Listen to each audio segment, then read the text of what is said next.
Buenos días a todas, a todos. Muchas gracias por su presencia en este módulo del Diplomado en Derecho Penal Electoral.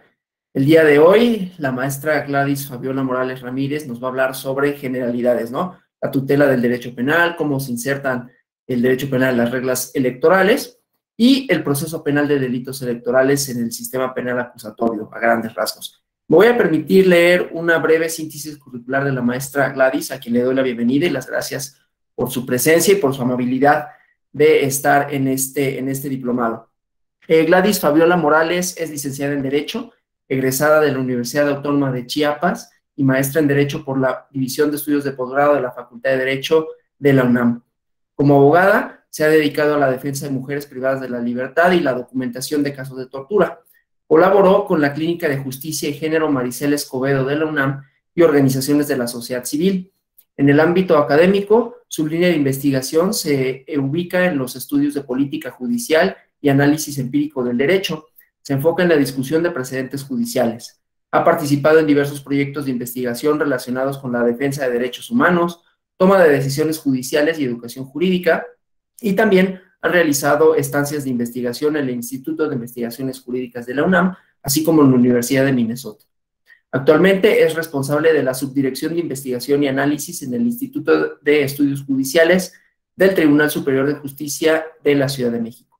Ahí realiza investigación aplicada en el derecho, coordina mesas de discusión interinstitucionales y es responsable de la formación de jueces y magistrados. Gladys, muchísimas gracias por tu presencia, nuevamente bienvenida y todos tuyos los micrófonos, aquí estoy para lo que se requiera. Buenos días a todas y a todos. Al contrario, Alonso, muchísimas gracias a ti en lo personal y a la, bueno, y a la Escuela Judicial Electoral por la invitación. Es un placer conocerles a todas y a todos. No sé cuántos participantes tenemos inscritas. Aquí me marca que hay 38, supongo que 38 habrá un personas. poquito más, pero sí. Ok, bueno, muchas gracias. Nada más para tener como una idea. Y digo, me gustaría ir conociendo a todas y a todos conforme vayamos en la discusión. Digo, sé que son 2 horas, tenemos 2 sesiones, una el día de hoy y mañana en la madrugada, a las 8 de la madrugada. Entonces, digo, espero tener tiempo de conocerlas y de ir interactuando con ustedes. Eh, esta sesión, digo, comienzo como por temas muy generales. Es una sesión abierta a discusión. Todas y todos pueden interrumpirme o pedir la palabra en cualquier momento cuando algo no quede muy claro.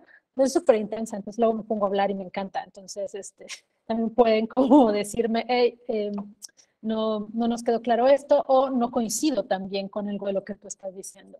Están los micrófonos completamente abiertos, solamente por un tema de orden, como somos varios y no puedo verles a todos en los cuadritos, pues levantar la mano, les digo nada más por un tema de orden. Y también en esta sesión digo, al igual, esta es la segunda edición de este diplomado y la segunda edición donde tengo el gusto de participar. Entonces, estas 2 sesiones, al igual que en la versión anterior del diplomado, las he dividido como en 2 partes. Hoy vamos a hablar más de generalidades del derecho penal, sobre todo enfocado en materia electoral, cómo se conectan estas áreas o materias del derecho, cuáles son sus objetivos. Y en la sesión del día de mañana vamos a hablar ya específicamente sobre el procedimiento penal electoral. Ustedes van a tener después otras sesiones de acuerdo al programa que tienen que ver ya con delitos específicos, pero vamos a poner como el piso mínimo para que ustedes tengan estos elementos básicos para poder aterrizar ya con situaciones más concretas en las siguientes sesiones. Y también vamos a usar algunos ejemplos, por supuesto, digo, en todas las áreas del derecho, si no aterrizamos en casos o situaciones, digamos, nos perdemos en el aire. Digo, todo suena como muy lógico, muy sencillo, si solamente planteamos y recordemos todas nuestras clases, por ejemplo, de teoría general del proceso. No sé si estoy asumiendo que todas somos abogados, abogadas, pero Ustedes me dicen si no, si no todos, entonces hacemos algunas precisiones. Me indican, por favor, ya sea en el chat, si hay alguien que no sea abogado o abogada, para explicar algunos conceptos, no darlos por sentados. Pero si recordamos nuestras clases de teoría del proceso, sobre todo las clases generales, son cómo iniciaban, ¿no? La demanda, la contestación de la demanda y todo termina en una sentencia, ¿no? Como etapas muy, sí muy lógicas, pero también poco problematizadas, ¿no? Entonces, si queremos aterrizar en situaciones concretas, necesitamos referirnos a algunos casos. Yo los casos que les voy a compartir son los casos que conozco, como les decía Alonso, leer mi semblanza en mi experiencia en materia penal, se relaciona con temas de género y acceso a la justicia. Entonces, muchos de los casos que conozco tienen que ver con mujeres privadas de la libertad. Eh, entonces, bueno, uno habla desde lo conocido, desde donde se siente cómoda, y por ello la mayoría de los ejemplos con los que yo suelo trabajar son en esta área. Voy a procurar también introducir algunos otros ejemplos un poco más amplios, más generales, o que involucren a otro tipo de sujetos o sujetas del derecho penal, pero les digo, esta es como una nota aclaratoria. Y bueno, si les parece, si no hay dudas, vamos a comenzar con la presentación. Voy a compartirles la pantalla y sí les voy a pedir que me ayuden indicándome si la pueden ver.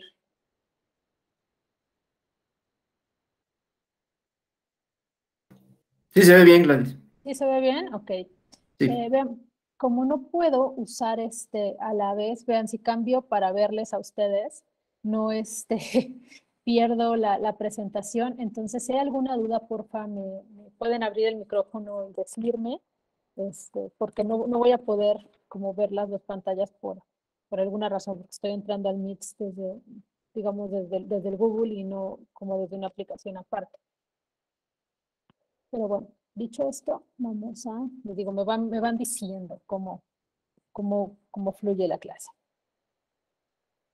Vean, les digo en general, hoy vamos a ver digamos, estos dos planetitas o globitos que son la tutela penal, el derecho penal y el sistema electoral, y ya después, en la sesión de mañana, vamos a aterrizar ya en el procedimiento penal electoral. Y en principio es como antes de comenzar, digamos, con esta presentación, si quisiera ir como preguntándoles a ustedes, digo, al final esta sesión se titula, pues una sesión introductoria, pero se titula ¿qué protege? O sea, en el programa nos hacen esta pregunta, ¿no? ¿Qué es lo que protege el sistema, el derecho penal electoral como tal? Ustedes ya han tenido algunas sesiones previas y quiero comenzar digamos, esta sesión nuestra preguntándoles a ustedes esta pregunta que nos hacen en el programa. ¿Qué es lo que tutela el derecho? Tutela y protege. Tutela como sinónimo de protección estatal. ¿Qué es lo que protege el derecho penal electoral para ustedes?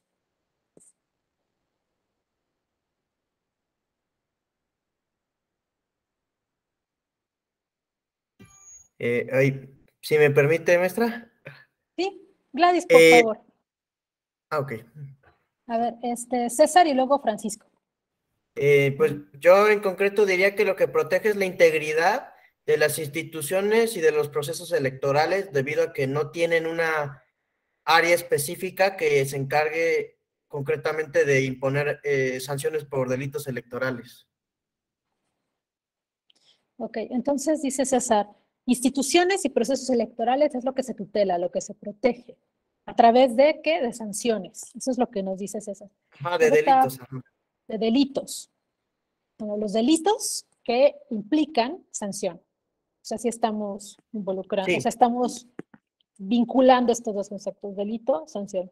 Ok. Está Francisco antes de Noemí, por favor. Sí, de conformidad a lo que establece el artículo 1 y 2 de la Ley General en materia de delitos electorales, lo que protege el derecho penal electoral lo es el bien jurídico tutelado en lo general, se describe como el adecuado desarrollo de la función pública electoral. Es decir, que todo proceso electoral y todas las actividades inherentes a la cuestión propiamente electoral se encuentran protegidas por esas conductas que se señalan en esa ley general.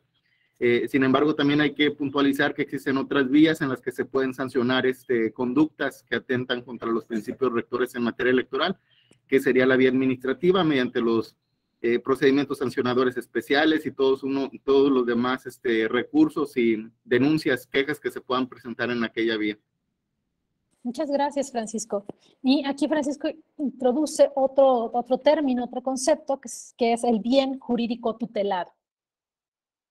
Esto es, o sea, el bien jurídico tutelado, la actividad electoral del Estado, es lo que nos dice Francisco, es lo que protege o lo que tutela el derecho penal electoral. Y Noemí, por favor. Buenos días, Hola. Gladys. Buenos días a todas y a todos.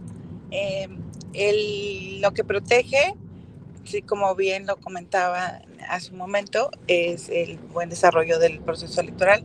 Específicamente yo lo interpreto como la equidad en la contienda, con las condiciones igualitarias para la contienda electoral y la protección, pues, del voto de la ciudadanía, de la voluntad ciudadana, para que se desarrolle bajo condiciones apegadas a los principios rectores de la materia electoral.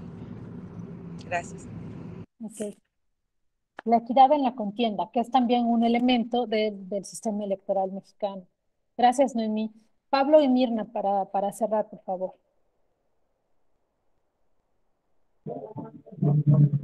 Buenos días, profesora. Hola, Pablo. Bueno, en mi opinión, lo que protege son los derechos políticos electorales de los ciudadanos. Cuando pues, esto se viola, nada más. Gracias, Alberto. Derechos político-electorales. Ok. Mirna, por favor. Hola, buenos días. Buenos yo días. también coincido con Pablo Alberto en que de manera general lo que más tutela el derecho penal pues son los derechos político-electorales. Gracias. No, gracias a ustedes. Bueno, ustedes esto ya lo saben, todas y todos han dado diferentes elementos de lo que tutela o protege el derecho penal electoral. ¿Cuál es su fin último? Y todos los elementos, digo, aquí no hay respuestas incorrectas, pero realmente lo que quería con esta lluvia de ideas o de participaciones es pensar que detrás de todas estas instituciones, procedimientos, derechos político-electorales, lo que se está protegiendo, digo, todo esto, lo que está de fondo es un régimen democrático.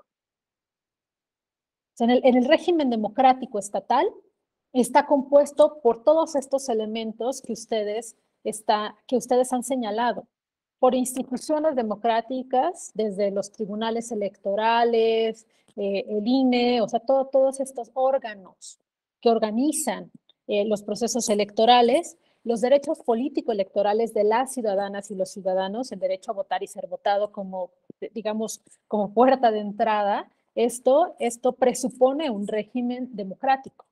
Lo que estamos, o sea, haciendo a través del derecho penal electoral y, como decía Francisco Ibarra, también a través de otras ramas u otro tipo de procedimientos de carácter administrativo, incluso procedimientos civiles de manera indirecta, es pensar en que lo que queremos proteger es esta conformación del Estado como un sistema democrático. De fondo pensemos eso, o sea, todos estos elementos, ¿cuál es el bien jurídico tutelado? Sí, las instituciones y los procesos, pero esas instituciones y procesos lo que representan es el mantenimiento de un sistema democrático en México. Ese es el fin último, digamos.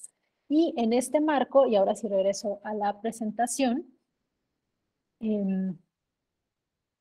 o sea, como teniendo esto en mente, que lo que queremos proteger es la democracia mexicana a través de estos derechos, obligaciones, sistemas, instituciones, procedimientos. Perdón, estoy perdiendo mi cursor. Aquí va. Aquí vamos.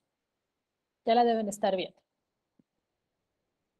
El derecho penal electoral como tal, o sea, aquí vamos a retrotraernos un poquito. En general, el derecho penal, no solamente en materia electoral, sino, les digo, el derecho penal en términos generales es una manera de resolver conflictos, como todas las ramas del derecho, ¿no? O sea, queremos resolver conflictos de manera institucionalizada.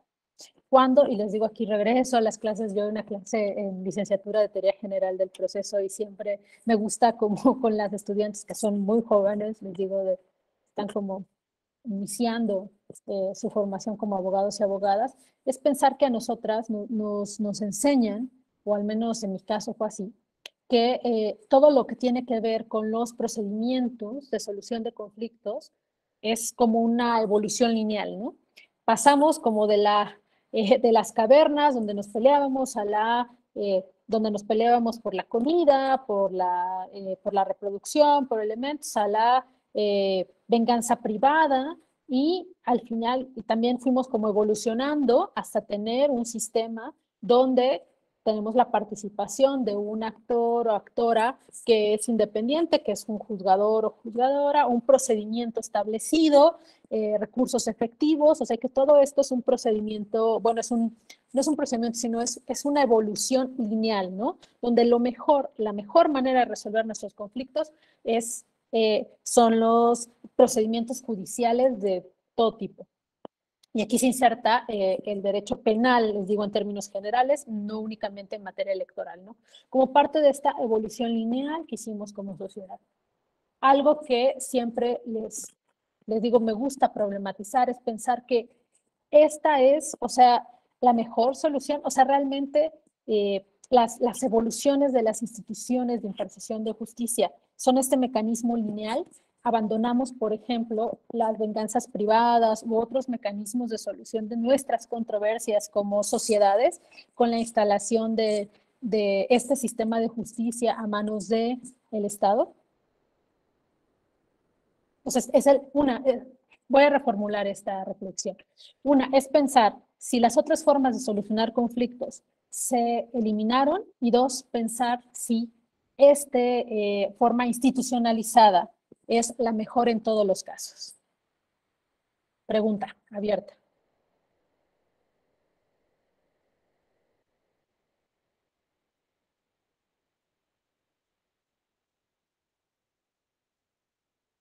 Y si no me estoy dando a entender, me dicen, por favor.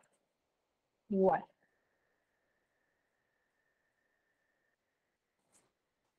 A ver, Mirna, adelante.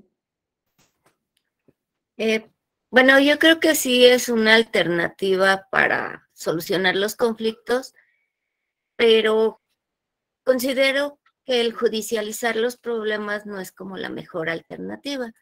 Yo creo que también se puede hablar de negociación o de buscar reparación del daño u otras alternativas donde ambas partes estén de acuerdo sin llegar a judicializarlo. Pero pues sí, también es una alternativa, digamos, como parte del contrato social y la convivencia. Gracias. No, gracias a ti, Mirna. Ciertamente, o sea, lo que les digo, en estas como visiones muy de los años 50 del siglo pasado, era pensar que la mejor forma de solucionar el conflicto eran los procedimientos judicializados. Hoy la visión de la impartición de justicia no necesariamente es esta. El sistema de justicia convive con otras formas de resolución de conflictos, y esto es muy importante, sobre todo en materia penal. En resolución de conflictos que sean alternativos, las conciliaciones, las mediaciones, los mecanismos en materia penal de justicia restaurativa, sistemas menos punitivistas, es a lo que tiende la impartición de justicia también, a convivir. Es una visión más contemporánea de la impartición de justicia. No para todas las personas, una sentencia judicial va a ser la mejor manera de reparar daños o de sentir que sus conflictos han sido solucionados. No en todos los casos. Esto es como un elemento que aplica de manera muy particular a cómo debemos ver el derecho penal hoy y también el derecho penal electoral. Es esta forma. Y otro, lo que queremos evitar también, o sea, al final, al reconocer que los procedimientos judicializados conviven con otras formas reconocidas también por el Estado, los procedimientos de justicia indígena, les digo, todo lo que tiene que ver con la conciliación, veamos ahora en materia laboral, es una etapa prejudicial obligatoria, también las y los juzgadores, sobre todo a nivel local, desarrollan elementos de conciliación a manos de sus secretarios, secretarias o personas específicas como capacitadas para realizar estos mecanismos de conciliación o mediación que tienen sus diferencias cada uno, y es porque al final lo que se quiere evitar es algo que sigue existiendo en esta evolución, digamos, como sociedad. No abandonamos ni la venganza privada, ni los linchamientos, ni los conflictos sociales. Los conflictos son parte de las sociedades y de esto Alonso sabe muy bien. O sea, el conflicto es algo intrínseco a las sociedades, siempre van a existir. ¿Qué quiere el Estado a través del derecho penal y a través de otros mecanismos jurídicos? En general, brindar una solución legítima una vía legítima para la solución de conflictos personales. ¿Me escuchan bien? Que creo que se congeló mi pantalla. Te escuchas bien, nada más que no se ve ahorita ¿Sí? la presentación. Ah, ok. ¿Ya se ve ahora? Sí. Perdonen que está medio raro todo esto de las 10 de la mañana, ando batallando con mi computadora. Pero bueno, les digo, esta manera de solucionar conflictos, lo que busca el derecho penal también hoy, les digo, una visión más contemporánea del sistema penal acusatorio, es ofrecer una solución que sea legítima, no únicamente sancionatoria. Estamos cuestionando hoy en día si la sanción como tal, o sea, la cárcel o la sanción mayor, así 60 años, es realmente la mejor manera de solucionar los conflictos. Cómo en esta manera de solucionar conflictos, en esta vía institucionalizada, pueden convivir otros mecanismos alternativos. Les digo, todo esto es para evitar que recurramos, y esto en materia electoral, les digo, al menos yo, como vieron, yo soy de Chiapas, estudié allá, viví allá gran parte de mi vida, es un conflicto electoral puede llevar a un conflicto social muy grande. Chiapas, en la zona de los Altos de Chiapas, los conflictos electorales han llevado casi a una expulsión de personas, o sea, de territorios, homicidios, lesiones muy graves. O sea, por eso también el sistema electoral convive con el derecho penal como una herramienta, como un brazo para evitar que estos conflictos sociales lleguen como a dimensiones muy grandes. Pero les digo, es solamente un brazo y tiene que ser visto desde de esta perspectiva más amplia hoy en día. En términos, les digo, más amplios, lo que se busca mantener es el bien público y la paz social, whatever that means. ¿Qué es el bien público? Las sociedades definen de manera conjunta, con matices también, o sea, no siempre hay consenso sobre lo cual es bien público como tal, pero sí tenemos elementos comunes. ¿Qué sería el bien público en materia electoral, pensándolo desde esta perspectiva? Que tutele el derecho penal en conflictos de naturaleza electoral. ¿Qué representaría un bien público? Francisco Ibarra ya nos decía, bien público tutelado. ¿Cuáles son las situaciones? Ya dijeron, ya nos dijeron instituciones, procedimientos, pero ¿por qué esto es bien público? ¿Por qué esto es un bien público? Pues al final de cuentas, considero yo, maestra, que los tipos penales se generan en virtud de resultar una conducta de interés público por ser de carácter general a toda la sociedad. En ese tenor, los legisladores van incluyendo en cada capítulo bienes jurídicos de los cuales son susceptibles de apropiación para el común de las personas. En ese entendido encontramos delitos contra la vida, contra el patrimonio, contra el medio ambiente, y algunos de ellos sí son propiamente de las personas como tal, y algunos de esos bienes jurídicos son de manera generalizada, como es el caso de los delitos electorales, toda vez que la función pública electoral es una cuestión que atañe a todas las personas que entramos en este aparato de democracia. Muchas gracias, Francisco. ¿Alguien más quiere agregar? A ver, Krishna, adelante. A ver, porque al proteger, Krishna lo dice en un mensaje, porque al proteger la democracia se protege el sistema de vida actual, es decir, el bien común, ya que la sociedad mexicana ha decidido organizarse en un sistema democrático. Sí, justamente, Krishna, o sea, se protege como este acuerdo, este pacto que hicimos para organizarnos a través de un sistema democrático, para elegir a nuestros representantes a través de elecciones, para proteger también nuestros derechos, que este es el otro punto. Somos un estado democrático y de derechos. Y esto lo protege el artículo 1 de la Constitución. También este derecho a votar y ser votados es el bien público tutelado que se quiere proteger. Y también algo que interesa también es que las elecciones cuestan. Y ustedes lo saben muy bien si trabajan en materia electoral, las elecciones cuestan recursos públicos, recursos que no se destinan a construir escuelas, que no se destinan a brindar apoyos sociales, dinero que es dinero de todas y todos los mexicanos que se destinan a organizar y celebrar elecciones, a financiar partidos políticos. Eso también se protege con el derecho penal electoral. Y este bien público también, o sea, como tal, y esta es la característica del derecho penal, es, y aquí lo decía Francisco, el derecho penal tiene como característica que estas conductas que se sancionan a través de tipos penales, conocemos como delitos, tienen este impacto que se considera que realizar este tipo de conductas daña no a una persona en particular, o sea, si hay una víctima, digamos, una víctima directa, pero que al final quien resulta afectado es la ciudadanía mexicana o la sociedad que vive en este territorio. Y por eso la insistencia en lo público. Por ello, el procedimiento penal como tal, y lo vamos a ver de manera más clara en la siguiente sesión, el procedimiento penal tiene características específicas que lo distinguen de otros tipos de procedimientos judiciales, como aquellos sobre todo en materia social o en materia privada. Cuando alguien no lo sé, pensémonos, ubiquémonos en este escenario. Yo soy propietario o propietaria de un departamento y le rento mi departamento a una persona y esta persona no quiere pagarme la renta y 2 años después me dice que además el departamento es suyo y que no se va a salir de ahí porque ya ha vivido ahí y que lo corra como quiera.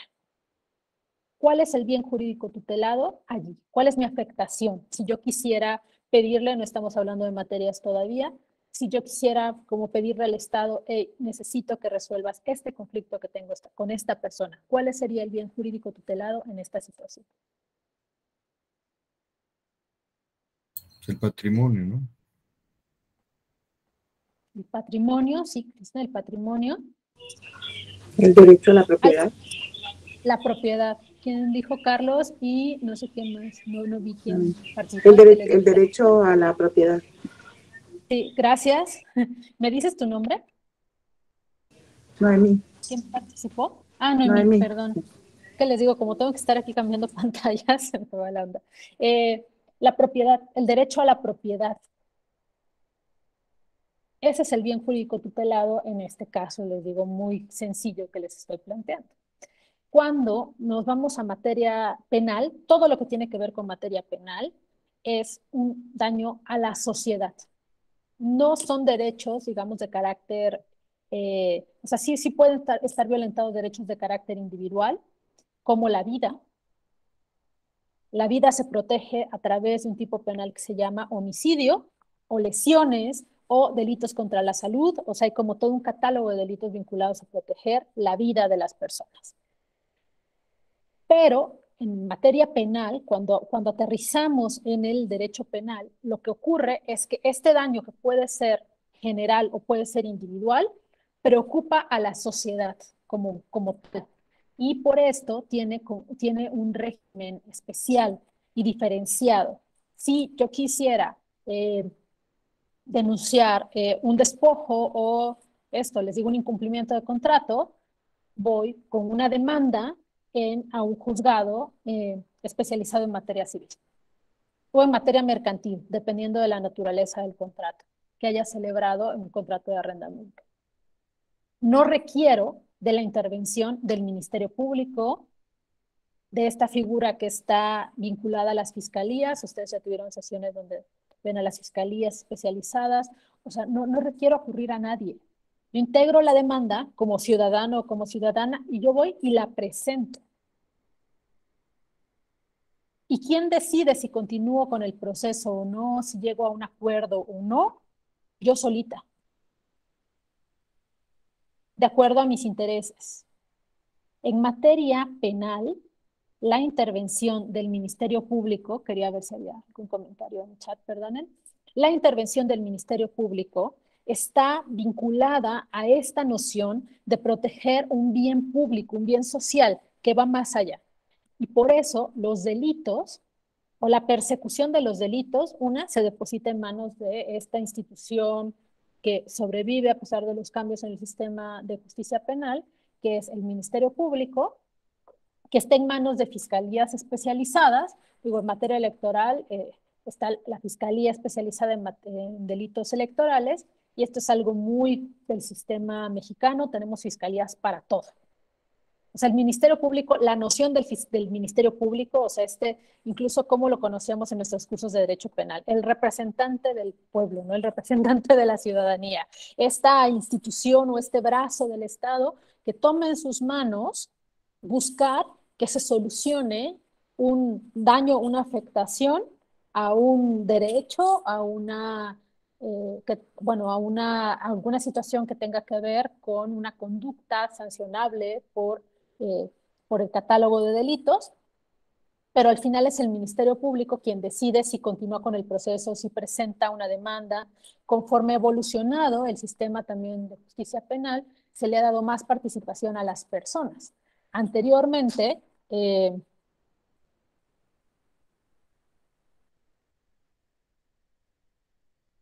voy a interrumpir tantito. Eduardo Tejeda.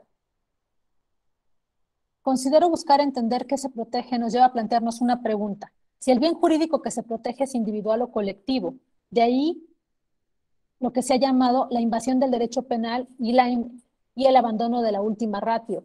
Justamente este es uno de los debates, Eduardo Tejeda, que involucran al derecho penal y sobre todo al derecho penal mexicano y otros derechos penales, otros sistemas jurídicos penales en Latinoamérica, y es pensar que justamente el Estado es quien define la dimensión del daño, y también conforme hemos ido avanzando hacia el sistema penal acusatorio, también se ha dado mayor participación a las víctimas directas del delito, como tal, o sea, las personas que sufren la afectación individual.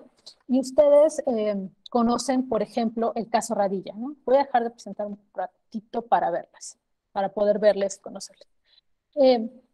Ustedes conocemos el caso Radilla, ¿no?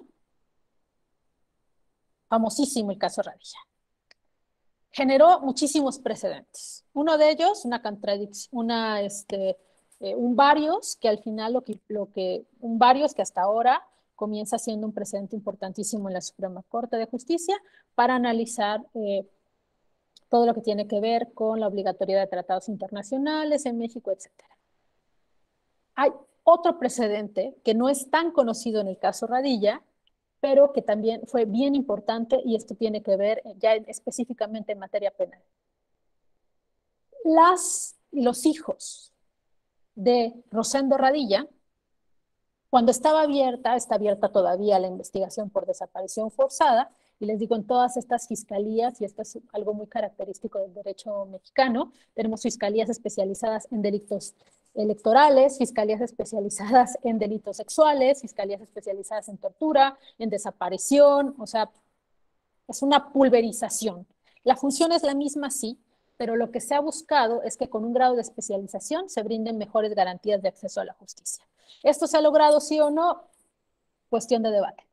A veces para las víctimas es más confuso no saber ni siquiera a qué fiscalía ir, o que te manden de una fiscalía a otra, a que realmente decir, tengo que ir a una fiscalía, la que sea, y de ahí me van a transmitir. O sea, les digo, esta es harina de otro costal. Pero lo que quiero que quede claro es pensar este tema de la especialización, la acción, que es otro elemento procesal importante.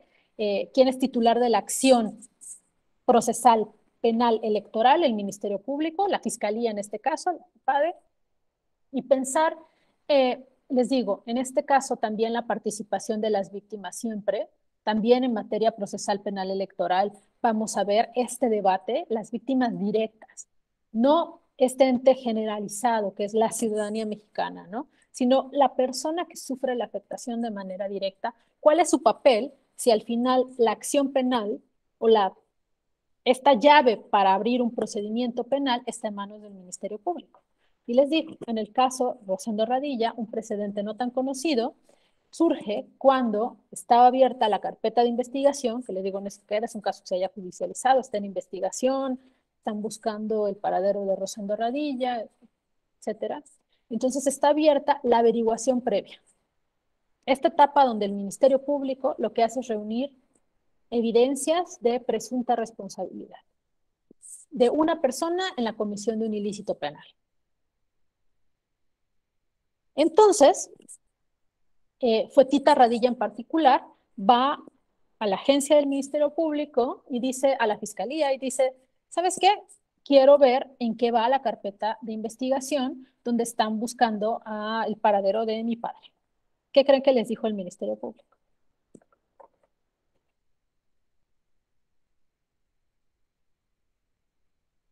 Les dijeron que no podían ver la carpeta de investigación porque el titular de la acción penal es el Ministerio Público.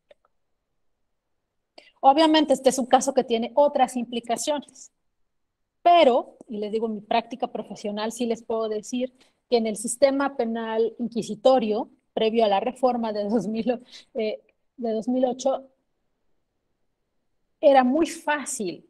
O sea, todo el sistema estaba como construido, y esto es algo que todavía las víctimas directas del delito pelean, construido para que las personas no tuviéramos mucho que decir en un curso penal. Tita Radilla, este es un caso que llega a amparo, o sea, llegan mediante transparencia, mediante acceso a la información, llega a amparo y se establece un precedente donde dice que las víctimas directas de los delitos tienen que tener acceso a la investigación. O sea, tuvo que decirlo un tribunal de amparo para que les permitieran a las familias acceder a las carpetas de investigación. Otras figuras se han ido abriendo también, como los amparos adhesivos, esto lo digo en materia más general, no solamente en materia penal, y que te da la posibilidad también de acompañar al Ministerio Público en este procedimiento. También se ha reconocido, vía precedentes judiciales, la posibilidad de que tú como ciudadano o ciudadana, o sea, como víctima directa, puedas presentar pruebas durante la investigación, mientras está abierta la carpeta de investigación. Que puedas ampararte ante la inacción del Ministerio Público. Les digo, esto obedece también a una nueva visión del sistema penal acusatorio y también a una necesidad donde, aun cuando el sistema electoral, los derechos políticos electorales, las instituciones, los procedimientos, todo esto esté en manos, reclamar cualquier afectación en una fiscalía, esto no quiere decir que las personas no tengamos interés directo como personas en lo individual, que no suframos afectaciones o que no nos importe tampoco lo que ocurra con el sistema democrático mexicano, sus instituciones, sus procedimientos. Y les digo, y esto es algo que va matizándose o ha ido matizándose a partir, sobre todo, les digo, a partir del año un poco antes, 2008, 2005 comienzan a haber precedentes y se van matizando y se van reinterpretando cuál es la participación de las víctimas directas y es algo que quisiera que tengamos muy en cuenta, ¿no? No únicamente porque las fiscalías tengan este papel protagónico, sean las tutelares o las titulares de la acción penal en materia electoral, significa que las personas no tenemos nivel en el entierro en un procedimiento. es algo que muchas veces se tiene que pelear. Les digo, hay una tradición donde todo estaba en manos del Ministerio Público, pero ya hay suficientes precedentes como para demostrar que no es así. César, adelante. Maestra, ¿me permite una pregunta? Por supuesto. En esos casos, no sé, digamos este ejemplo, yo tuve la fortuna de ser funcionario de casilla el año pasado, pero en todo caso de que yo presenciara, o más bien, si yo en ese hipotético caso hubiera sido representante de partido y vi una conducta irregular por parte de los funcionarios de casilla, al menos en los diplomados o en los cursos que hemos llevado, nos han dicho que comuniquemos esta situación a nuestro partido. Digamos que el partido presenta una denuncia respecto a alteración, por ejemplo, de las boletas electorales, pero entonces ahí, ¿quién sería el titular para acceder a la carpeta? Porque yo di el aviso, pero entonces a mí ya no me involucraré de ninguna manera en el proceso penal, en la averiguación. No, pero sí puedes participar, puedes participar como testigo, o sea, eres parte de, pero si la afectación es contra, digo, no solamente personas en lo individual, sino contra una persona moral como un partido político, el partido político con su representante legal, a quien nombre,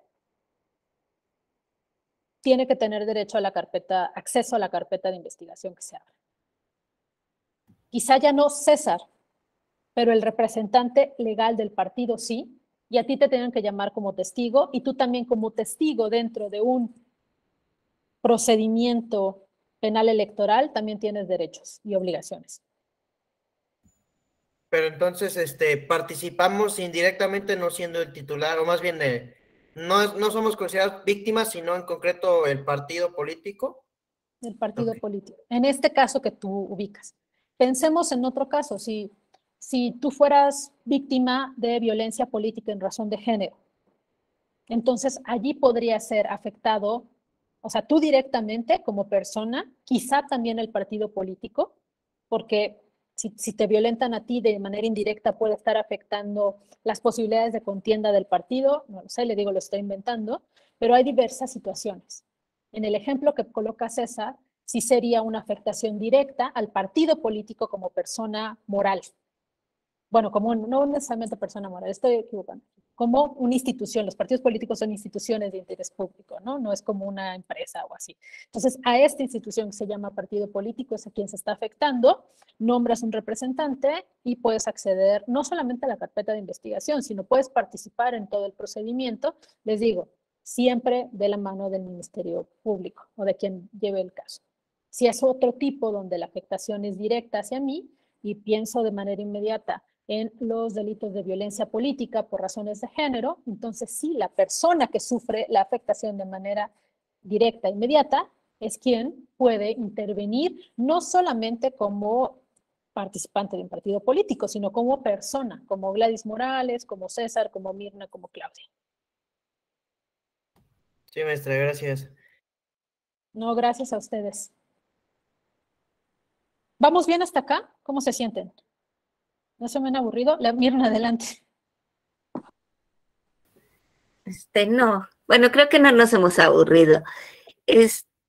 Una pregunta para precisar respecto al caso Radilla. Me llama la atención que el familiar directo no pudiera ver la carpeta de investigación. Y bueno, me surge la duda del abogado, o no tenía abogado, o el abogado sí tenía acceso a la carpeta, porque no se la podía mostrar al familiar, o cómo se manejó esa situación. Y bueno, también me surge la duda, ¿a poco en los 90s, 80s, si alguien cometía, no sé, un robo o algún delito, tampoco tenía acceso a ver cómo iba su investigación o algo, sus familiares? Gracias. Gracias, Mirna. No, gracias a ti. Vean, en el caso de Tita Radilla, sí, ella tenía todo un acompañamiento legal importante. O sea, ella como víctima indirecta de la desaparición de su padre, pidió tener acceso a través de sus abogados y abogadas.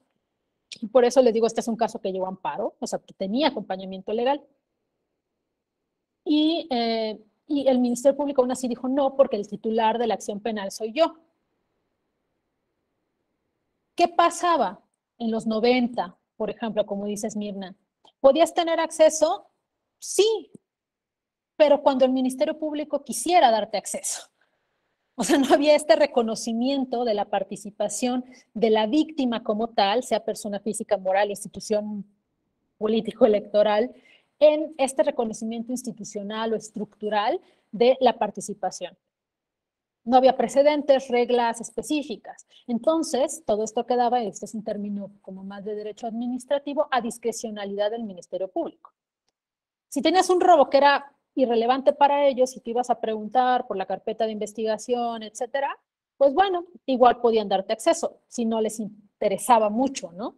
Pero en un caso de desaparición forzada que estaba en el sistema interamericano, que no querían darte acceso y no estaban como, digamos, legalmente obligados a darte acceso realmente, hasta que existen estos precedentes. También en otro tema que tiene que ver más con transparencia gubernamental y demás, pues entonces si querías que se moviera tu carpeta de investigación, entonces averiguación previa, pues venían las mordidas y todo este tipo de dádivas, de decir, yo quiero tener acceso, pero somos 10, entonces pues el que te da para el refresco es quien ve primero su expediente, y no, o sea, se abría más porque había muchísima discrecionalidad de los agentes ministeriales.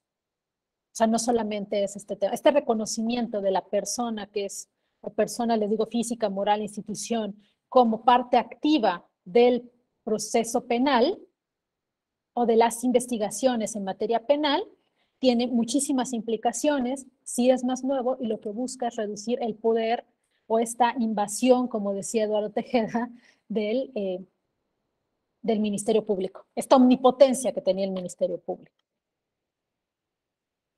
No sé si con esto respondo a la pregunta. No, sí, quedó perfectamente claro y bueno, creo que se ha dado un gran avance en cuanto a la tutela de derechos. Gracias. Sí, muchas gracias a ti, Mirna. Entonces, ¿les parece? Continuamos.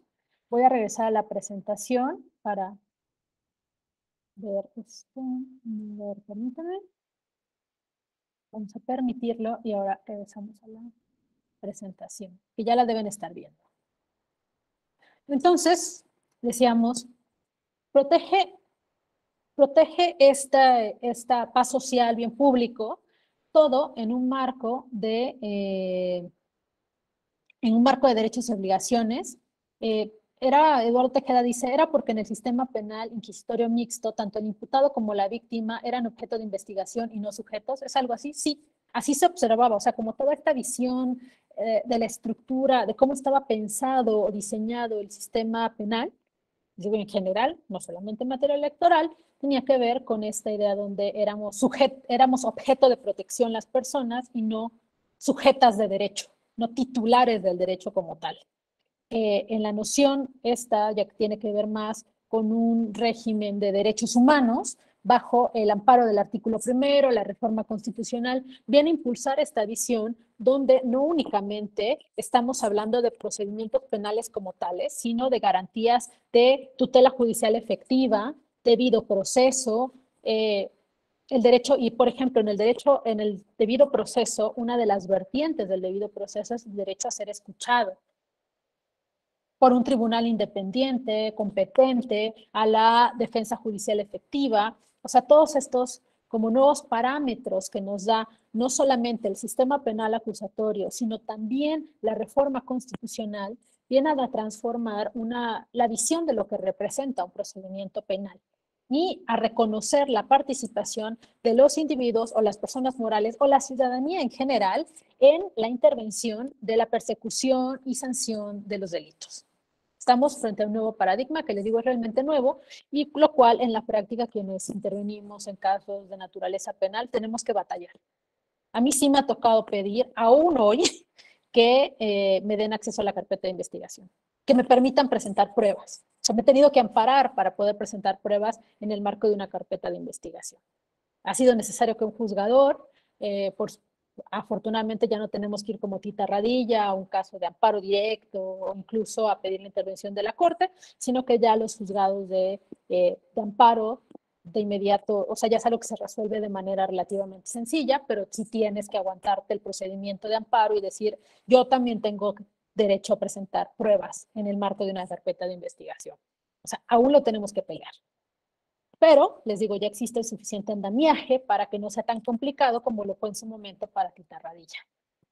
¿Qué busca? O sea, ¿cuál es el mecanismo por el cual el derecho penal protege estos bienes jurídicos, garantiza la paz social, la armonía, la solución del conflicto, a través de mecanismos de sanción de diferentes tipos? Y sanción de conductas típicas, y este es un concepto muy penalista, la tipicidad. La tipicidad, que quiere decir que va a estar sancionado en una norma alguna conducta y tiene que estar descrita de manera muy específica. Los tipos penales abiertos, o sea, estas conductas que dejan como mucho margen a la interpretación de la conducta, son desde la teoría penal incorrectos. O sea, las conductas típicas tienen que tener elementos claros en lo que consiste la conducta y condiciones de tiempo, modo y lugar que puedan ser determinadas con relativa facilidad, que no requieran muchísima interpretación. Es, por ejemplo, homicidio, a quien prive de la vida a alguien. O sea, eso es como el ejemplo último. No puede haber debate, ¿no? Al que prive de la vida a alguien es bastante, digamos, directa la asociación. Pero, ¿qué pasa, por ejemplo, con otros tipos penales que subsisten en el sistema de justicia, como la omisión impropia o la comisión por omisión? ¿Ustedes conocen este tipo de conductas? O sea, ¿lo han escuchado?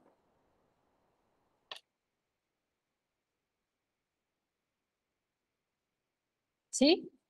A ver, ¿quién explica qué es la comisión por omisión? Para explicar esto de los tipos penales. Para eso vamos a usar este elemento, la tipicidad.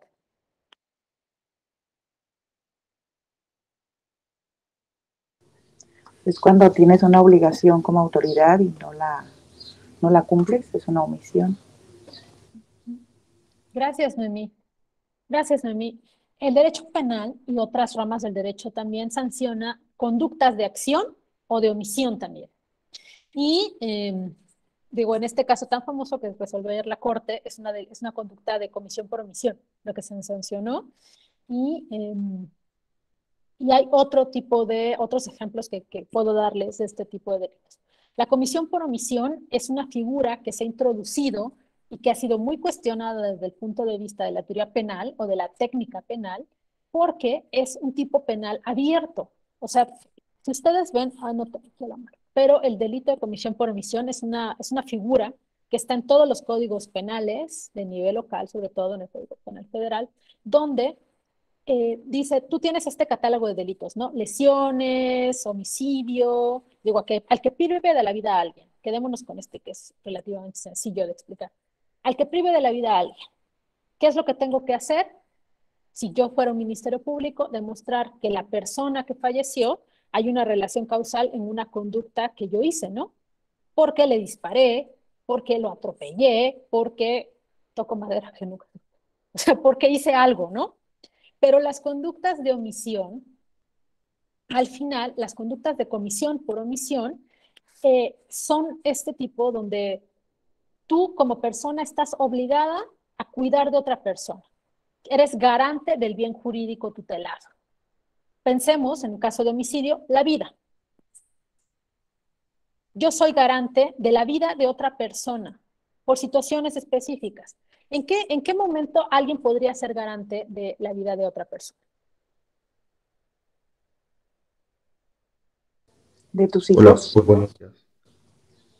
Noemí, ¿quién más decía? Hola, buenos días. Hola, Para ser Carlos. garante, pues se podría hacer por algún contrato también que tenga el origen de garante, que tenga, o un médico que tenga la responsabilidad o enfermedad de cuidar a alguien y por negligencia, o como comentaba, por un contrato que le dé esta calidad de cuidar a alguien. Puede ser una tutela, por ejemplo, puede ser garante de la vida de tus hijos, esa es básica, ¿no? O alguien que tenga una tutela para una persona que no sea, digamos, el padre o madre biológico, pero que tiene una tutela a cargo de una persona con discapacidad o con algún tipo de discapacidad o menor de edad. ¿Qué quiere decir garante? Es que lo que le pase a la otra persona es mi responsabilidad, yo tengo como deberes de cuidado. Los delitos de comisión por omisión requieren este elemento. que el resultado sea formal en los de acción. Dice Eduardo Tejeda, en los de omisión el resultado será formal, mientras la comisión por omisión es material, lo que implica los mismos efectos de la comisión. Por ejemplo, dejarle de dar de comer a un bebé. ¿Podría ser así? Sí, Eduardo. O sea, es que mi acción, mi inacción, perdón, mi omisión, dejar de hacer algo, sea equivalente a hacer. Si es un bebé que no se puede valer por sí mismo, yo soy su madre, depende completamente de mí, no hay otra persona que lo pueda cuidar. Está bajo mi responsabilidad. Y yo deliberadamente, que este es el tercer elemento de los delitos de comisión por omisión, no solamente ser garante que la conducta de omisión sea equivalente a una acción, sea intencional. Dice Guillermo dice que sea intencional, sí. Que yo desee el resultado final. Ese es el tercer elemento de la comisión por omisión. ¿Cómo ven que ya se complicó esto? O sea, se dan cuenta que ya se complicó y por eso es difícil técnicamente penal, por eso son tan complicados de demostrar un delito de comisión por omisión, es porque tenemos que mostrar estos tres elementos. Si yo fuera la madre de un bebé, como dice Eduardo, y no le doy de comer, no solamente tendría que demostrarse que yo soy la garante de la vida de ese bebé o de su integridad física.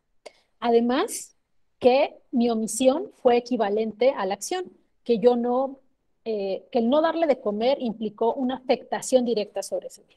Puede ser, pero además que yo lo deseé.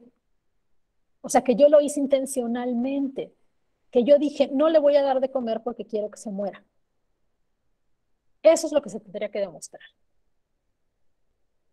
¿Qué pasa? Y les digo, el año pasado se resolvió favorablemente un caso que litigamos 8 años, que tiene que ver con el ejercicio de la maternidad. ¿Qué pasa si, por ejemplo, yo tengo una grave situación de, ¿cómo se llama? Depresión postparto.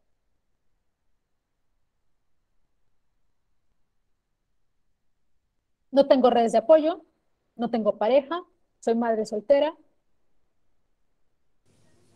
voy a trabajar, trato de ayudarle y le dejo de dar de comer suficiente alimento a mi bebé. ¿Hay intención o no hay intención?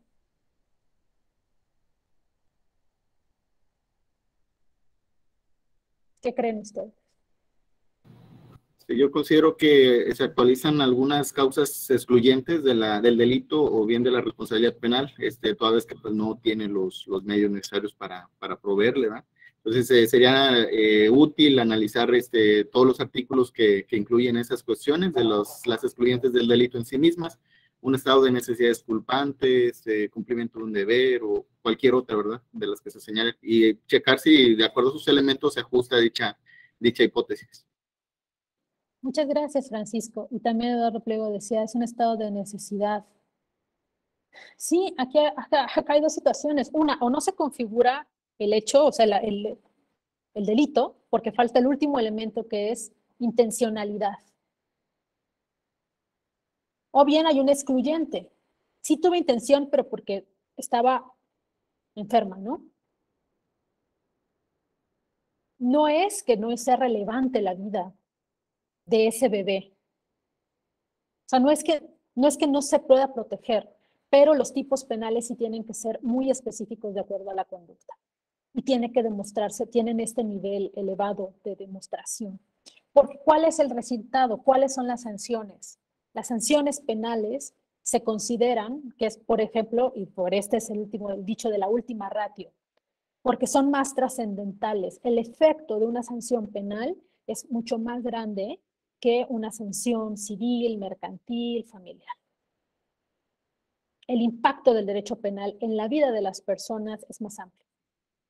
¿Cuáles son las formas de sancionar el delito? Y les digo, y estos delitos de comisión por omisión, a quien le interesen estos temas de comisión por omisión y maternidad, tengo como 4 casos, uno que litigué yo con la clínica Maricela Escobedo y otros 3 que recolecté en la corte de diferentes situaciones que les puedo compartir para que puedan como analizarse, que no es de materia electoral, pero si a alguien le interesa ver cómo operan los estereotipos de género en el derecho penal, estos casos son, pero así, joyas terribles porque son situaciones de personas que pasaron muchísimos años en prisión por esto.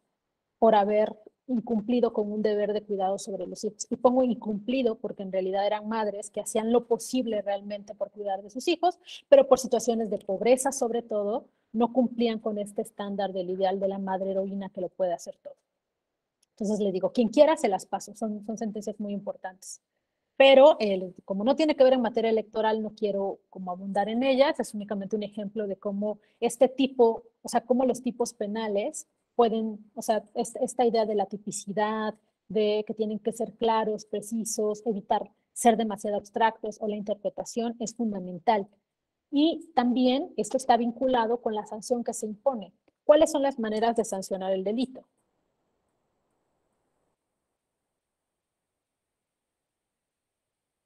Pregunta abierta. ¿Cómo se sanciona un delito?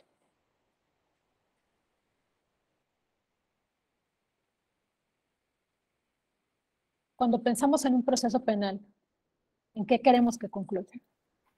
Bueno, pues las penas van desde prisión o prisión corporal, multas, inhabilitaciones en caso de que sean servidores públicos y pues ya va variando dependiendo del delito, quién lo comete, quién es la víctima y las circunstancias. Gracias, César. Y también Krishna dice privación de la libertad, multa. Sí, o sea, realmente cuando pensamos... El cargo también. Francisco, inhabilitación del cargo, cuando es funcionario público, sí. Cuando pensamos en el delito penal, y digo esto más desde un punto de vista más social, pensamos en la prisión. Entonces, la prisión es la sanción última, la privación de la libertad. Y sobre todo, existen en México las sanciones más altas son en materia de delitos contra la salud, que además están en la Ley General de Salud, no están en el Código Penal. Los tipos penales están en la Ley General de Salud. Algo interesante. Pero les digo, la prisión es como la noción ideal de mucha gente de lo que tiene que culminar un proceso penal. Pero no necesariamente. Ustedes hablan de la inhabilitación en el cargo, lo cual en materia electoral puede ser incluso más relevante para una persona. Puede ser incluso más grave estar inhabilitado o inhabilitada 10 años a ejercer un cargo público que pasar un año en prisión. No sé qué piensen ustedes, pero digamos en el término de sanción de una conducta, podría ser más efectivo inhabilitar a alguien 10 años para ejercer una función pública que meterlo o meterla a la cárcel 2.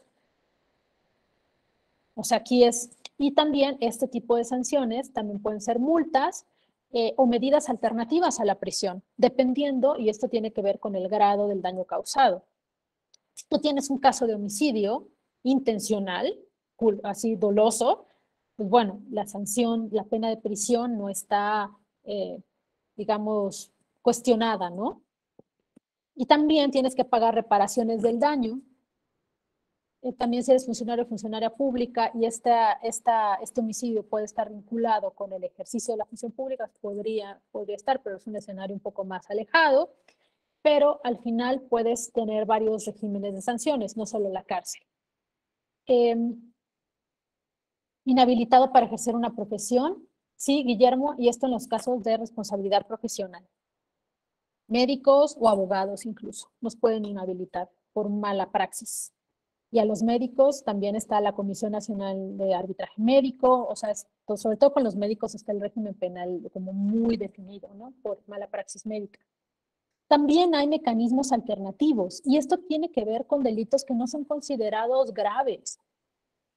Los mecanismos alternativos de solución de controversias, o en materia penal, sobre todo, y esto hay en el Código de Procedimientos, en el Código Nacional de Procedimientos Penales, hay una figura que se llama mecanismos de justicia restaurativa, que no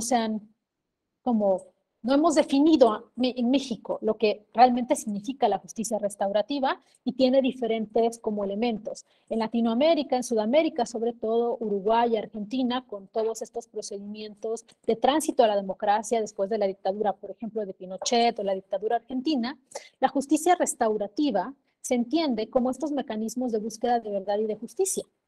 Pensemos, por ejemplo, en la gran cantidad de desaparecidos que hubo en la dictadura argentina. Mucha gente de los perpetradores de las desapariciones o de los homicidios o la tortura o ya falleció o son muy mayores, ¿no? Militares que ya tienen 90 años.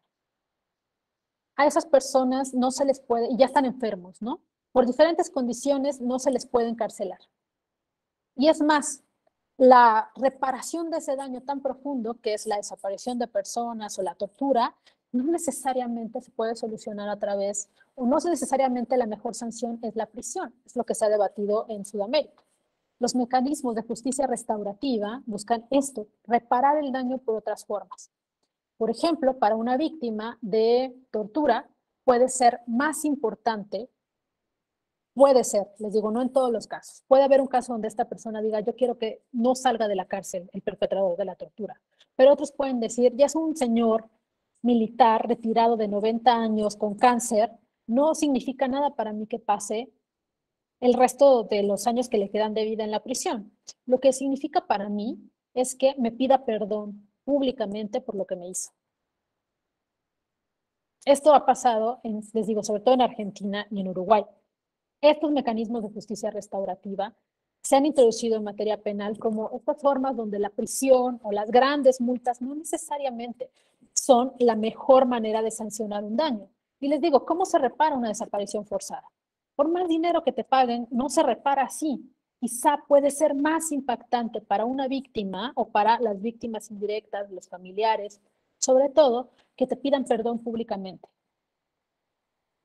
como un mecanismo de justicia restaurativa. O ustedes escucharon este caso famoso que les digo yo lo conocí a través de mi hermana, que es mucho más joven que yo, el famoso caso de Just Stop y la violencia de género.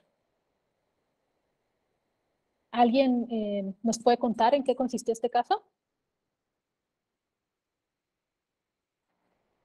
A ver, Noemí. Fue un caso donde una influencer habló sobre la conducta de una mujer cuando denunció que había sido violada y la descalificó. Y eso luego la víctima de violación, después, ya cuando tomó conciencia de lo que le había pasado, denunció a sus violadores y también a Justo por violencia de género. Gracias, Noemí. Sí, digo, este es un caso que quiero usar como un ejemplo de justicia restaurativa, porque como dice Noemí, Just Stop es una influencer de youtuber muy famosa, digo, para ciertas generaciones. La verdad es que yo no tenía idea de quién eran hasta que resultó que está en Santa Marta y les digo, afortunadamente mi hermana que me conecta con la juventud me explicó quién era y por qué era tan importante ella, ¿no? Entonces tiene así como millones de seguidores en YouTube y subía videos y todo, ¿no? Y súper famosa. Lo que hizo una vez fue hablar de un video que se estuvo reproduciendo como entre un grupo de personas donde a una chica adolescente sufría una violación multitudinaria por cuatro otros adolescentes que le introducían en la vagina una botella de vino o de cerveza, no sé. Ella estaba muy ebria, no reaccionó, y entonces todo el video era esto, ¿no? Como de, mira, esta chica, ya se imaginarán con qué calificativos se referían a ella, ¿no? La que permitió, la que le encanta que le hagan esto. Esta chica no dijo nada, pero cuando llega este video a manos de la youtuber, ella lo que hace es hablar del video. Y si ese video tenía 100 reproducciones, en 2 segundos tuvo 10,000 reproducciones. Y luego todos sabían lo que le había pasado a ella. Ella todavía no lo denunciaba como violación. Las afectaciones sobre su vida fueron terribles y años después de terapia, denunció a estos adolescentes por violación y a la youtuber por promoción de pornografía infantil, por hacer público este video.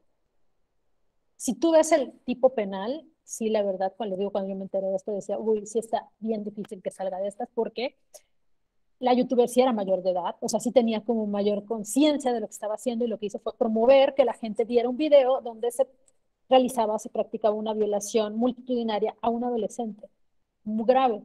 Sin embargo, como ella era menor de edad, la sanción a los violadores, ellos tienen carpetas de investigación abiertas, etcétera. Después de un intento de una muy mala defensa, me parece de mi parte, llegó un mecanismo de justicia restaurativa. ¿Qué implicó este mecanismo de justicia restaurativa? En este caso, y les digo es debatible, hay un sector del feminista y un sector de compañeras feministas que no están de acuerdo con los mecanismos de justicia restaurativa. A mí me parece que si los llenamos de contenido, sí pueden ser útiles, o sea, sí tienen un valor, que no necesariamente es impunidad, como algunas personas, les digo, con casos muy específicos también, o sea, con razones, están diciendo que pueden ser usados como mecanismos de impunidad, pero también los podemos ir evaluando en materia electoral, o sea, desde ahorita, ir pensando qué mecanismos de justicia restaurativa podrían implementarse en materia electoral, dependiendo de la gravedad de los delitos o de las conductas. En el caso de Just Stop, lo que Ainara, lo que la víctima, llegó a un acuerdo reparatorio con la youtuber y lo que quedaron en un acuerdo era que una le iba a pagar una reparación del daño bastante elevada, para nada equivalente a lo que ella vivió, pero digamos correspondiente, y también iba, y esto es lo interesante, la youtuber tenía que llevar formación en violencia de género y dentro del contenido que reproduce en YouTube tenía que dedicar al menos un video al mes a hablar de violencia contra las mujeres. Esta es la manera en la cual Ainara, la víctima, consideraba que se le reparaba el daño. No con que esta chica, también además muy joven, pasara 10 años en la cárcel. Pues eso no me repara nada. O sea, ¿de quién va a depender esto? Si vamos por un mecanismo de justicia restaurativa o no. De las personas que sufren el daño. Y aquí es donde volvemos a este tema donde el Ministerio Público tiene que escuchar o trabajar directamente con la víctima o con las personas morales que son víctimas de los delitos. ¿Quién sabe mejor cuál es la mejor forma de reparar? La persona que ha sufrido el daño. Y los mecanismos de justicia restaurativa surgen, también les digo, se han usado en Sudamérica, pero también se han usado en Estados Unidos, sobre todo en casos que involucran adolescentes. ¿Qué se puede reparar a través de la justicia restaurativa? Hay algunos casos en los Estados Unidos, en comunidades donde, por ejemplo, es un chico de 13 años que se une a una pandilla, un poco como por presión social y no hace más que robar cartera. Un mecanismo de justicia restaurativa en este caso, digo, el punitivismo, así penal en su máxima expresión, diría 4 años en un tutelar. Y ya. ¿Eso soluciona el problema? No necesariamente. En la mayoría de los casos, es más, yo diría que no, que la cárcel soluciona muy pocos problemas. Pero en este caso, lo que se han implementado en algunas comunidades, sobre todo afroamericanas en los Estados Unidos, es que la misma comunidad donde este chico carterista les quitaba las carteras a las personas, la misma comunidad dice, ok, ahora lo que vas a hacer es que vas a ayudarle a las personas mayores a sacar la basura, a barrer su patio, tal por un año. Y lo que genera es, busca generar es cohesión social. O sea, que ese chico de 13 años, que se unió a esta pandilla un poco sin medio sin saber, o sea, es diferente decir, tengo 13 años y me uno a la pandilla como carterista, o me uno al cartel de Chapo y tengo 25. O sea, son situaciones bien distintas. O sea, no todos los delitos pueden pasar por justicia restaurativa, pero en este caso de justicia para adolescentes, también lo que ha funcionado muchas veces, les digo, es decir, tú eres un adolescente y lo que vas a hacer es ir a barrer el patio de las personas, de la comunidad a la que les estás quitando las carteras por un año. Y los vas a conocer y vas a convivir con ellos y vas a pensar 2 veces lo que estás haciendo, pero vas a poder continuar estudiando, no te vas a involucrar con otras personas que están por delitos más graves, o sea, es esta situación que busca generar mayor cohesión social. Dice Eduardo Tejeda, ¿es posible imponer a un servidor público por la misma conducta una sanción por la vía administrativa disciplinaria y otra por la vía penal que sean de igual naturaleza? Digámoslo así, inhabilitación por 4 años por la vía administrativa y 5 años por la penal a efecto de sumar 9, ¿es correcto? Me ha tocado ver casos en la práctica, pero en mi humilde opinión se violenta el non bis in idem. Non bis in idem no puede ser juzgado 2 veces por la misma conducta. Ahora justamente, Eduardo, vamos a ver esto. Si te parece, te respondo esta pregunta con la siguiente parte de la presentación, si estás de acuerdo, porque justo es un tema que iba a tocar ahora y que tiene que ver con digo, si no hay dudas sobre este tema de la justicia restaurativa, y les digo al final lo que quería con esto, es decir, pensemos más allá de la prisión. En esta clase que es introductoria, pensemos más allá de la prisión, de las sanciones. También me gustaría que pensáramos si se pueden aplicar mecanismos de justicia alternativa o de justicia restaurativa en materia penal. Eso se los dejo como invitación. ¿Y en qué casos podrían y cuáles podrían ser estos mecanismos? Dicho esto, lo que tutela el derecho penal como tal, al final, les digo, son bienes públicos en materia electoral, pero lo que sanciona son conductas de acción o de omisión. O sea, esto ya lo platicamos, pero las conductas que son relevantes para el derecho, digo, no todas las conductas se sancionan a través del derecho. Las personas estamos actuando o dejando de actuar todo el tiempo. Pero si yo, no sé, le tiro el café sin querer o quizá queriendo un poquito a alguien que me cae mal, ¿es un delito o no? Pues no.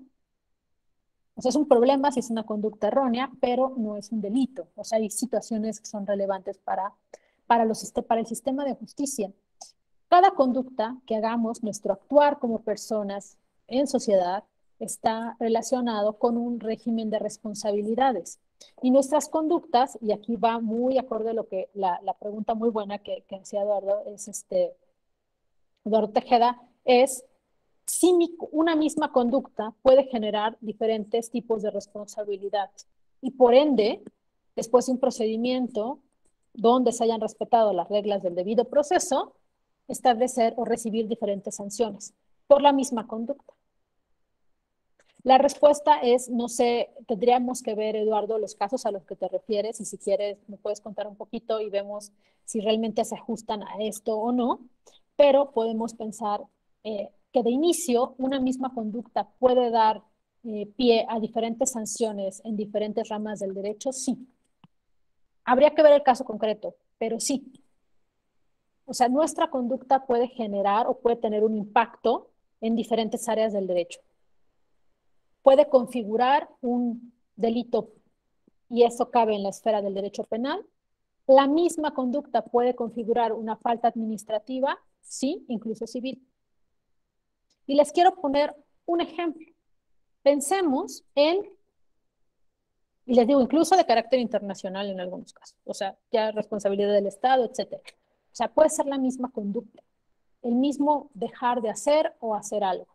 Y aquí les quiero preguntar, o sea, pongámonos un ejemplo como más relativamente sencillo. Pensemos en materia familiar. O sea, una obligación en materia familiar. Alguien tiene un hijo con una persona, eran concubinos o estaban casados, no importa. La cosa es que tienen un hijo.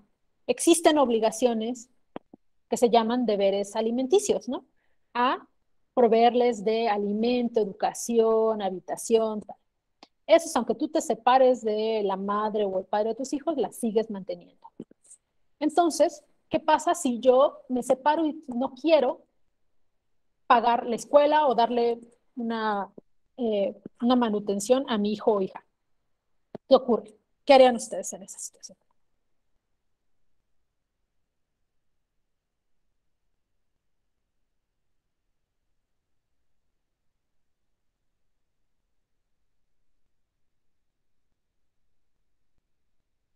Pensemos que yo soy la madre del niño o niña. Y quien era mi pareja se niega a ayudarme con la manutención. Bueno, no ayudarme, que ese es un término muy... Se niega a cumplir con su deber de contribuir a la manutención de ese niño o niña que también es su hijo. Mirna, adelante. Pues entablar un juicio, va a acudir a las autoridades, al DIF o al Ministerio Público, me parece que hay primero unas reuniones para ver si llegan a algún acuerdo, y si no, ya entonces se dicta alguna sentencia, algo así. O sea, aquí, y les digo, esta conducta, esta omisión de pagar, o sea, de pagar la pensión alimenticia, que todavía no se llama pensión hasta que sea judicializada, Este incumplimiento, esta conducta, que es una conducta de omisión, pero esta sí es clara, no es como de comisión por omisión, esta es clara, ¿no? Yo no estoy dándole los recursos que mi hijo o hija necesita para vivir. Esta omisión puede ser un delito o puede ser o puede dar paso a una acción penal o a una acción familiar. ¿Cuál es la acción familiar? O sea, puedo yo ir y presentar una demanda ante un juez familiar y decir, es un caso de alimentos. Un juicio de alimentos, así se llama. Una demanda por alimentos. Yo, la mamá de tal, a nombre de mi menor hijo, fulano de tal, le digo al juzgador que establezca una pensión provisional, y es lo que hacen, mientras se resuelve, mientras vemos realmente cuánto le toca dar, si el 50, el 30% de lo que gana, no lo sé. El juez fija una pensión provisional, protege el interés superior del niño o niña, se lleva un juicio para determinar de cuánto va la pensión. Al mismo tiempo, y esto es algo, se puede establecer un juicio por incumplimiento de deberes alimentarios en materia penal. La conducta omisiva es la misma.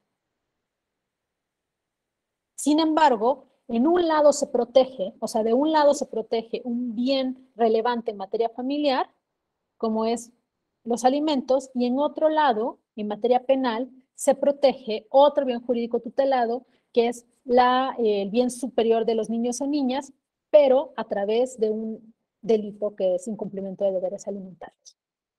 Digo, es la misma conducta. No sé si queda claro con este ejemplo.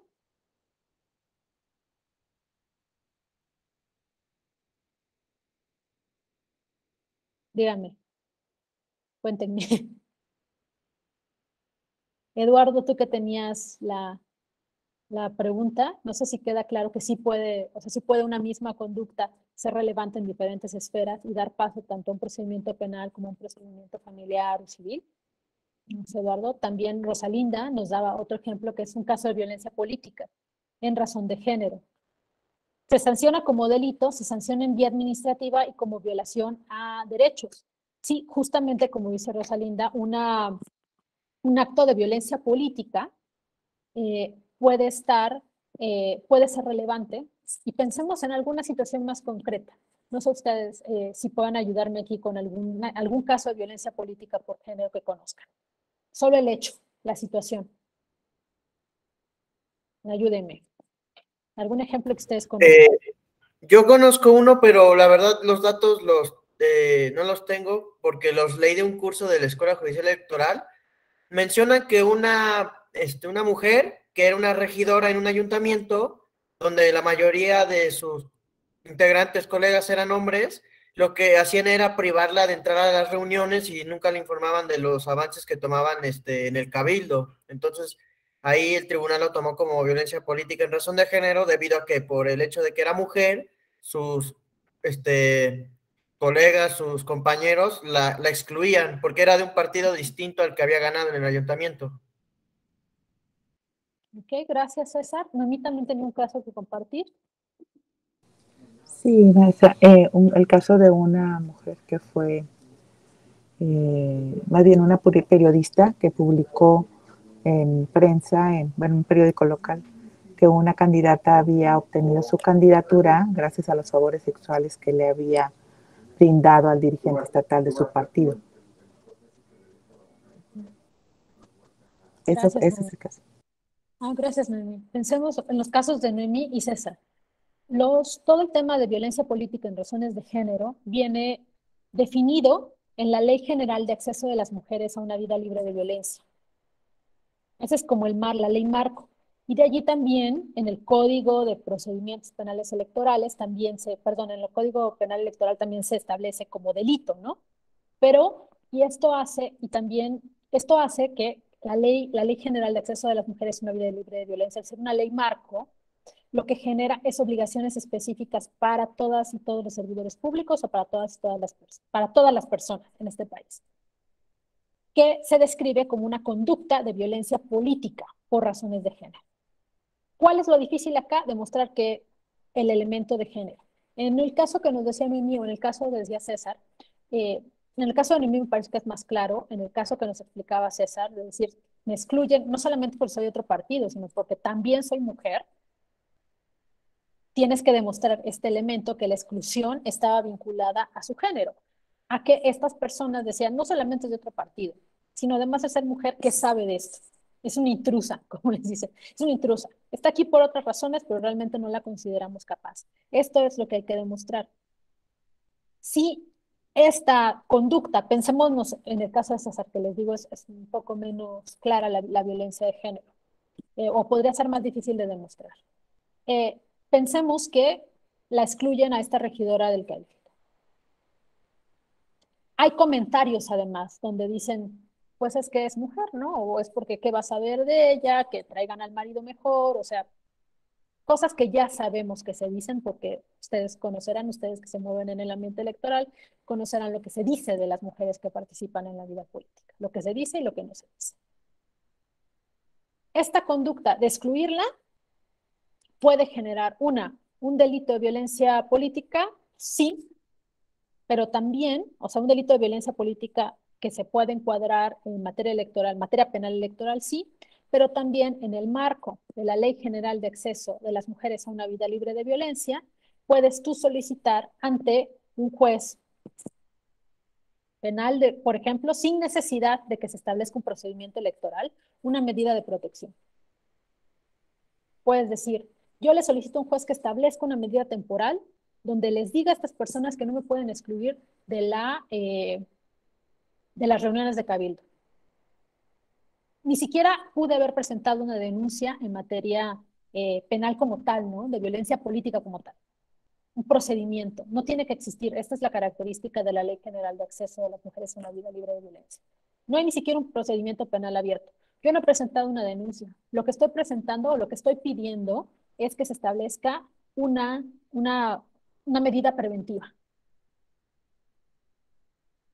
Es más, esto lo digo, ni siquiera se ha judicializado. Interviene una autoridad judicial, sí, pero no hay un proceso como tal.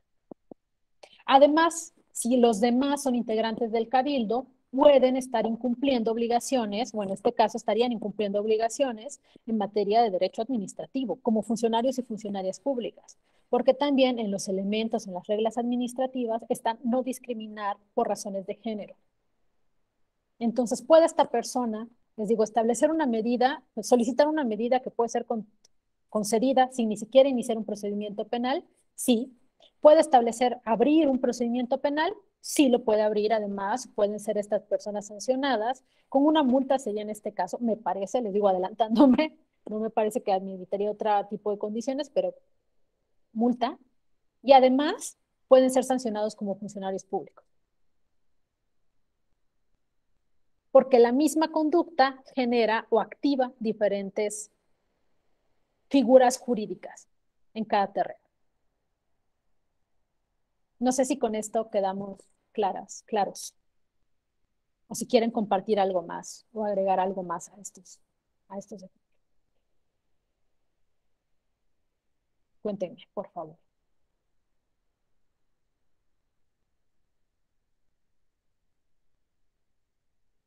O continuamos.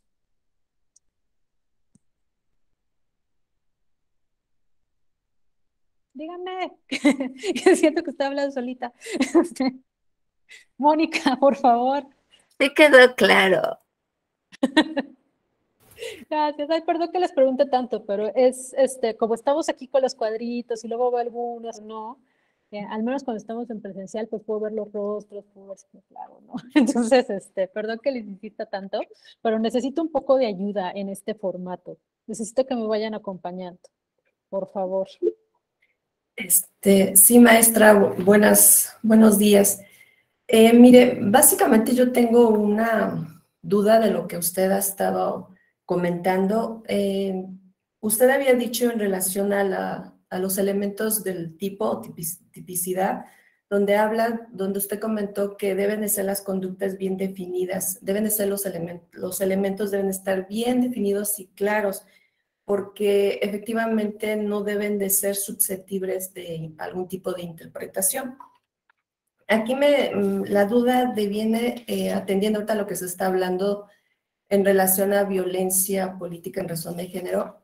En la Ley General en Delitos Electorales, en el artículo 20 bis, y me concentro exclusivamente en la fracción cuarta, ahí dentro de esos elementos refiere de que aquel que amenace o intimide a una mujer directa o indirectamente con el objeto de inducirla o obligarla a presentar su renuncia, por el cargo en que en su momento hubiese sido electa o designada.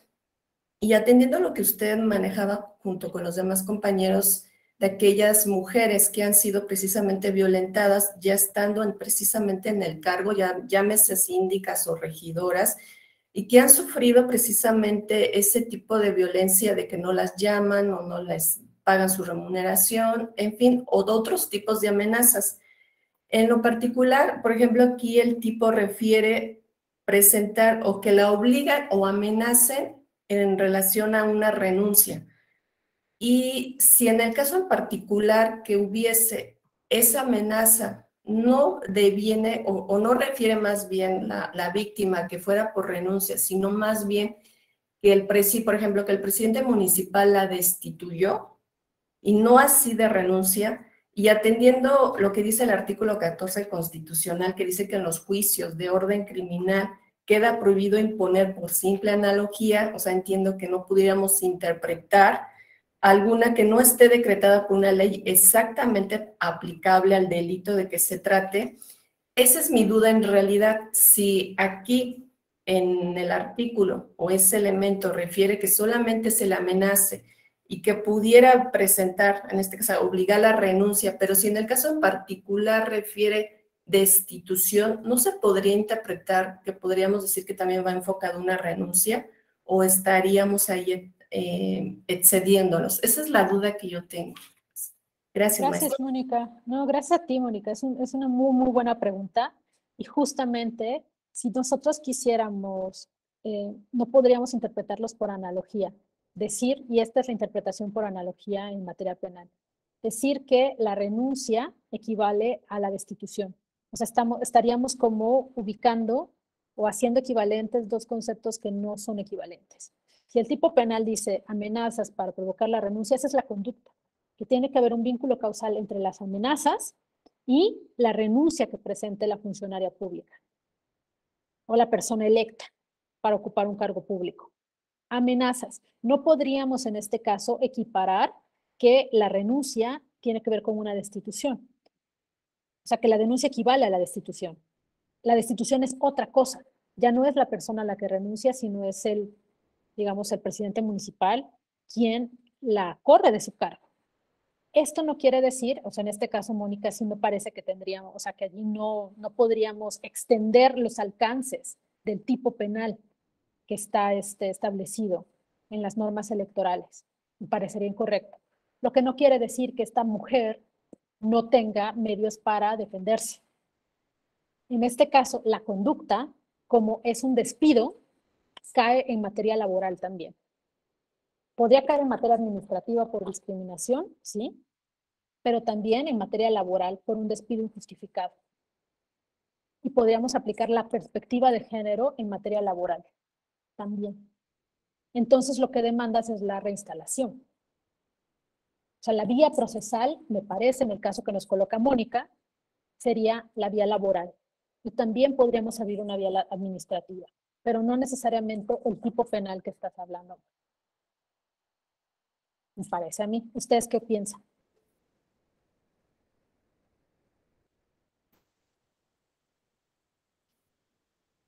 Perdón, maestra. Sí, de hecho, esa era mi pregunta porque me parece que se dejaba en estado de indefensión finalmente a la persona, porque si nos vamos literalmente al tipo penal, pues efectivamente no procedería en materia de delitos penal electoral, precisamente porque no está tipificado como tal. Entonces, en todo caso, me parece que si así fuese, se tendría que realizar algún tipo de legislación para ampliar un poco más el catálogo.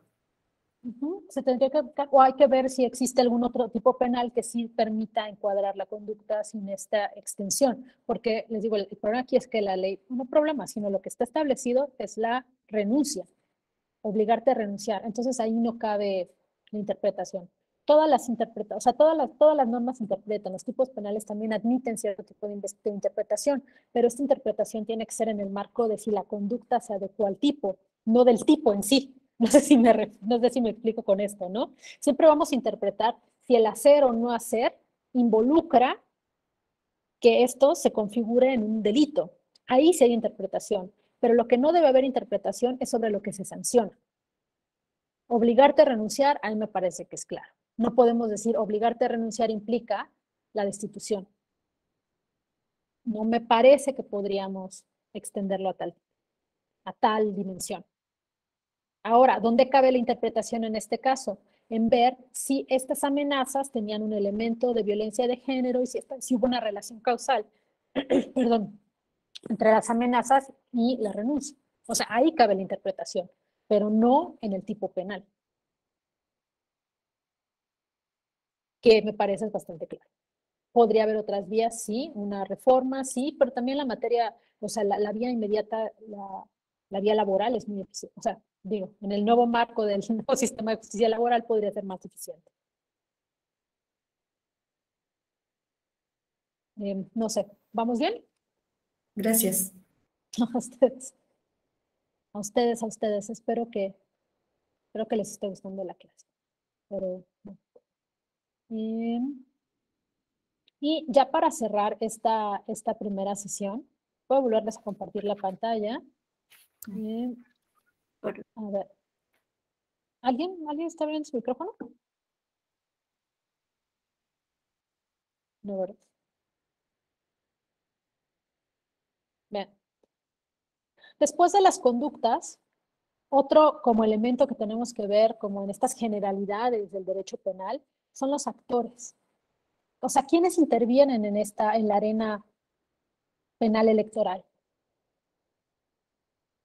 ¿Quiénes son los personajes? Si pensáramos que es una obra de teatro, que luego a mí me gusta, y Carneluti tiene una obra así de cómo se hace un proceso, que es una obra pues, de Carneluti, imagínense de qué años, pero justamente equipara el proceso penal a una obra de teatro, a una puesta en escena.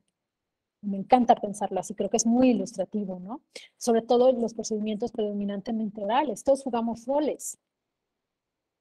Hay actores principales, ¿no? Hay figuras. Pensemos en esta obra de teatro llamada Procedimiento Penal Electoral. ¿Quiénes intervienen? Intervienen la víctima, que es quien resiente el daño. Oh, ¿qué hice? Permítanme, no sé qué hice. Ya, perdón, el precio me juega. Tenemos a la víctima, que es la persona físico-moral que resiente el daño. La conducta o la omisión afecta directamente a una persona, a una institución, a un grupo de personas, que también puede ser una colectividad. Y hay víctimas directas y víctimas indirectas. En un caso de violencia política por razones de género que culmine en el homicidio de una candidata a una gubernatura, la víctima directa sería la persona que fue asesinada por razones políticas y de género, y las indirectas serían sus familiares. O incluso el partido político que la representa, o sea, al que ella estaba adherida. Son personas que también se ven afectadas con esta conducta o con una omisión, pero de manera secundaria. No por ello menos importante, ¿no? Sino que no son la persona, no pueden decir a mí, o una lesión, por ejemplo, no pueden decir a mí me fracturaron el brazo, ¿no? Esa es la víctima directa. Pero como familiar de una persona también puedo ser afectada, puedo tener afectaciones secundarias. ¿Quién es otro actor importante en esta puesta en escena? El Ministerio Público, que es el titular de la acción penal, en todos los casos. Les digo, en todos los casos, todas las áreas del derecho penal y en materia, y esto ya lo vieron ustedes de acuerdo al programa, la Fiscalía Especializada en Delitos Electorales. Ahí están los agentes del Ministerio Público.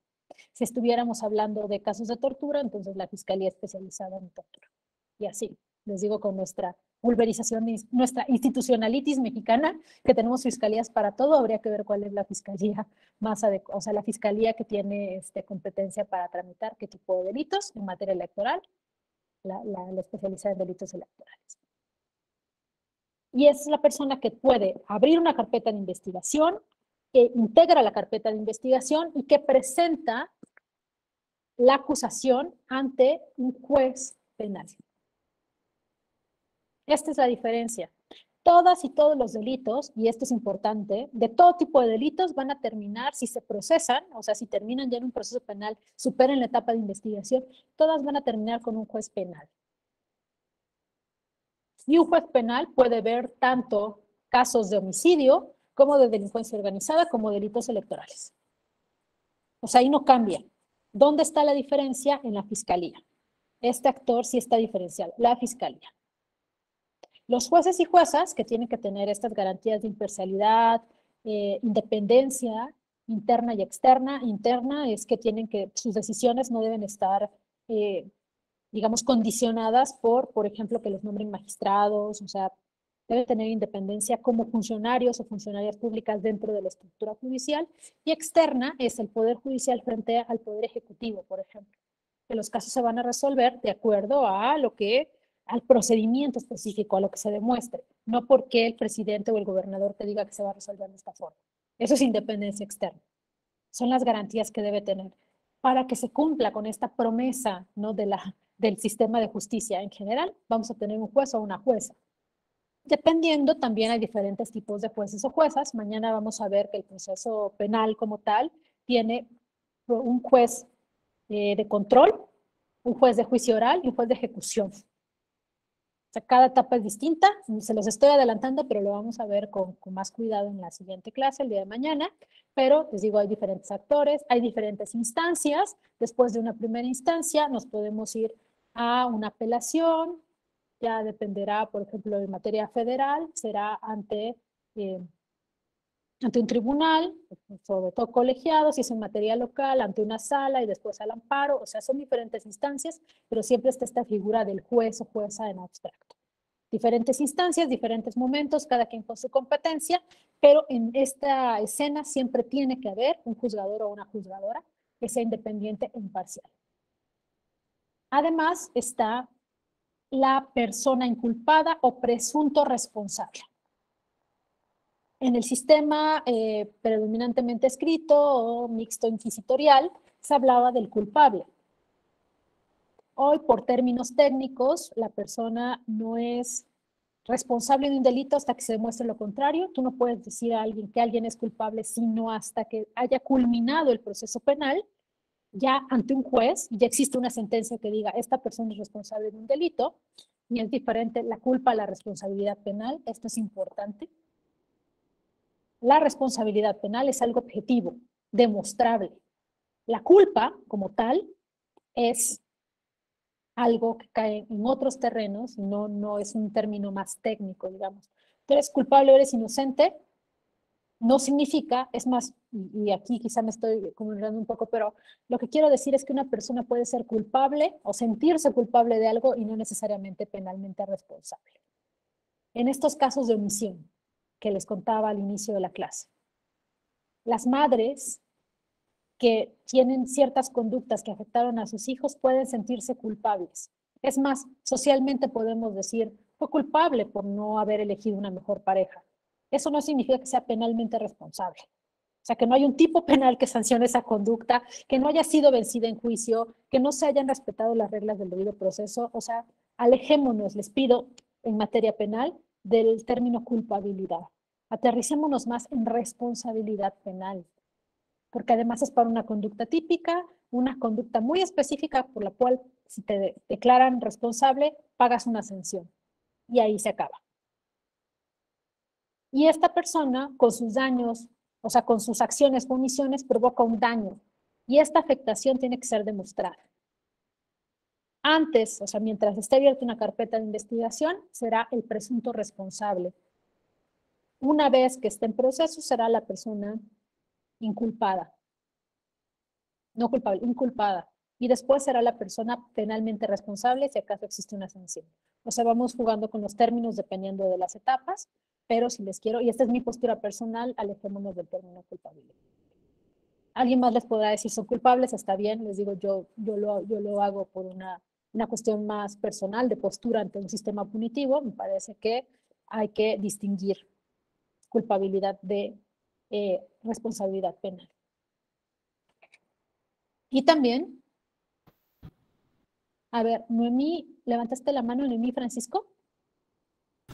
Sí, maestra, una Adelante. pregunta. Por ahí el Código Nacional de Procedimientos Penales sí habla de los dos términos, inclusive en algunas cuestiones sí se puede tornar un poco confuso, porque establece precisamente en los requisitos para la redacción de una sentencia condenatoria, el juez se debe pronunciar sobre qué lo llevó a determinar que existe convicción en la culpabilidad del sentenciado. En ese sentido, la culpabilidad va dentro de lo que viene siendo la sentencia condenatoria. Por lo tanto, sí, la culpabilidad como elemento subjetivo del delito es una cuestión que se analiza en otro plano, pero para efectos de la sentencia, inclusive en la propia reparación del daño, se debe analizar el grado de culpabilidad para fijar una pena conforme a la calidad del propio sujeto culpable, imputado, ¿verdad? Es un servidor público, la hazaña con la que cometió el delito, si es reincidente, todos los parámetros que señala el Código Nacional y la propia legislación sustantiva penal para determinar el nivel de culpabilidad. Sí, muchas gracias, Francisco. Y es una anotación muy pertinente, porque justamente en los códigos penales se habla de culpabilidad, pero se habla de grado de culpabilidad. Y el grado de culpabilidad no es la culpa de la que quiero que nos alejemos. O sea, de esta noción más sociológica, moral, de la culpa como tal. El grado de culpabilidad al que nos dice Francisco que tienen que analizar tiene que ser en relación del daño. Y eso sí es medible y es objetivo. No es lo mismo robarte una cartera que asesinar a una persona. No es lo mismo hacerlo porque cometí un error, fue un accidente porque no había arreglado los frenos de mi coche y no pude detener, que lo planeé y lo premedité y además contraté un sicario para que fuera y matara a alguien. Ese es el grado de culpabilidad. Tiene que ver con la gravedad de la conducta. Y les digo, y eso sí es medible y es demostrable. Hay delitos imprudenciales, entonces ese grado de culpabilidad es menor. Pero ese sí es un término técnico. De lo que les pido como reflexionar es distinguir la culpa en términos más amplios y de la responsabilidad penal. Y el grado de culpabilidad sí va a ser algo que los jueces evalúen, pero en relación al daño causado. Y les digo, eso sí es medible. Eso sí es medible y eso sí es demostrable. Y tiene que ver con diferentes factores, la calidad de la persona, también, sobre todo la premeditación, aquí entran las agravantes, la reincidencia en algunos casos, delitos de delincuencia organizada o vinculados al tráfico de drogas tiene mucho que ver si es incidente o no, de justicia para adolescentes también la reincidencia importa, y esto es como se va gradando qué tan grave es tu conducta. Pero muchísimas gracias, Francisco. No sé, ¿alguna aportación más a partir de esto? No, por lo que hace a mí, ya no. Ok, muchas gracias. Y les digo, vamos a cerrar, ya quedan pocos minutos, con la última figura y ya les voy a compartir a través de Alonso la presentación para quien les interese, pero el último actor que nos falta, ustedes ya vieron la presentación, ¿quién nos falta en esta escena? Ya hablamos del juzgador, la víctima, la juzgador como sistema de justicia, el presunto responsable, el Ministerio Público, Fiscalía, ¿quién nos falta?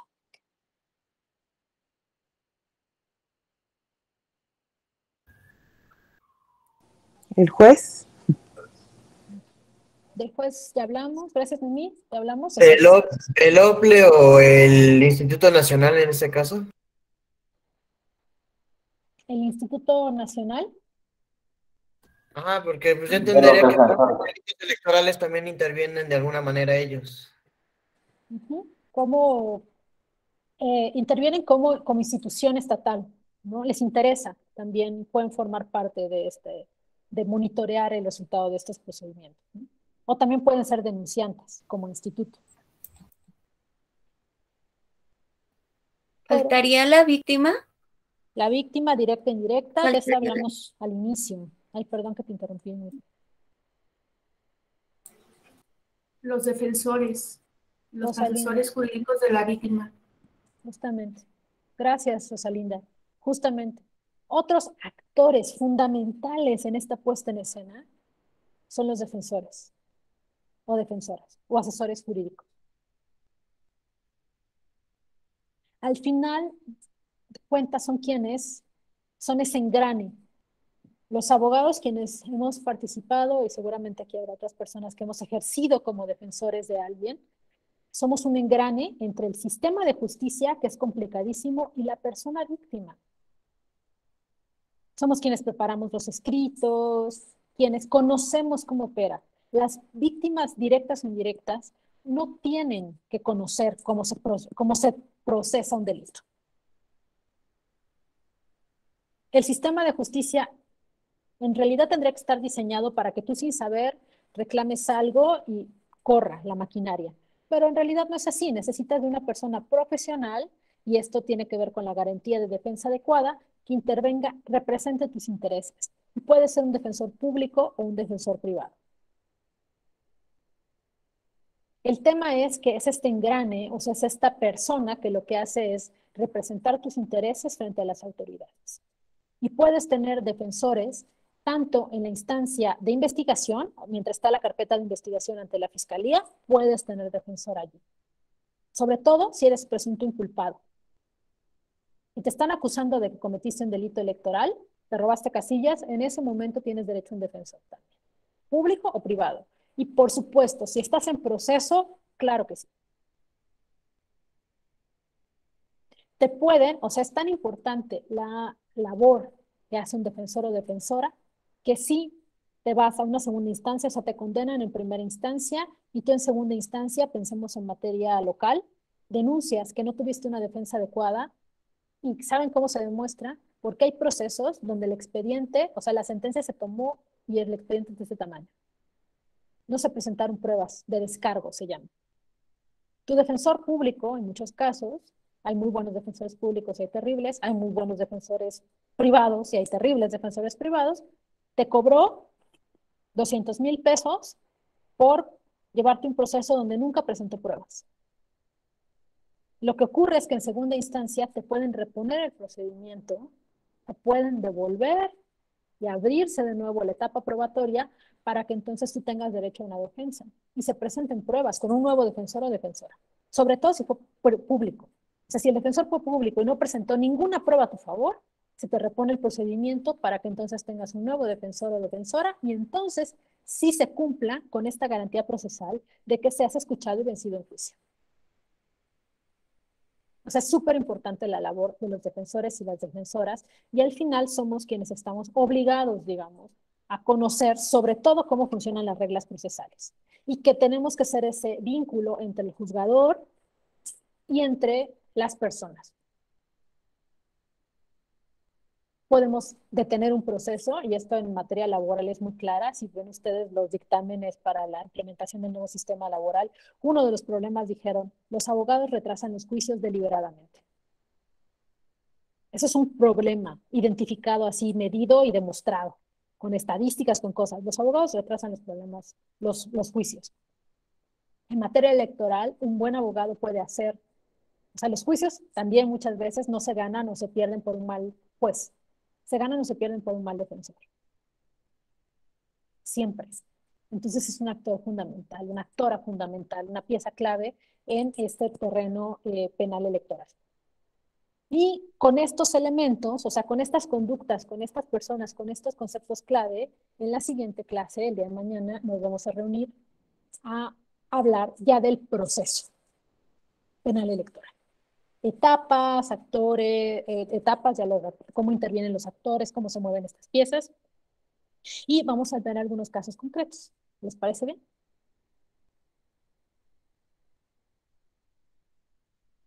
Sí. Sí, claro. Sí, claro.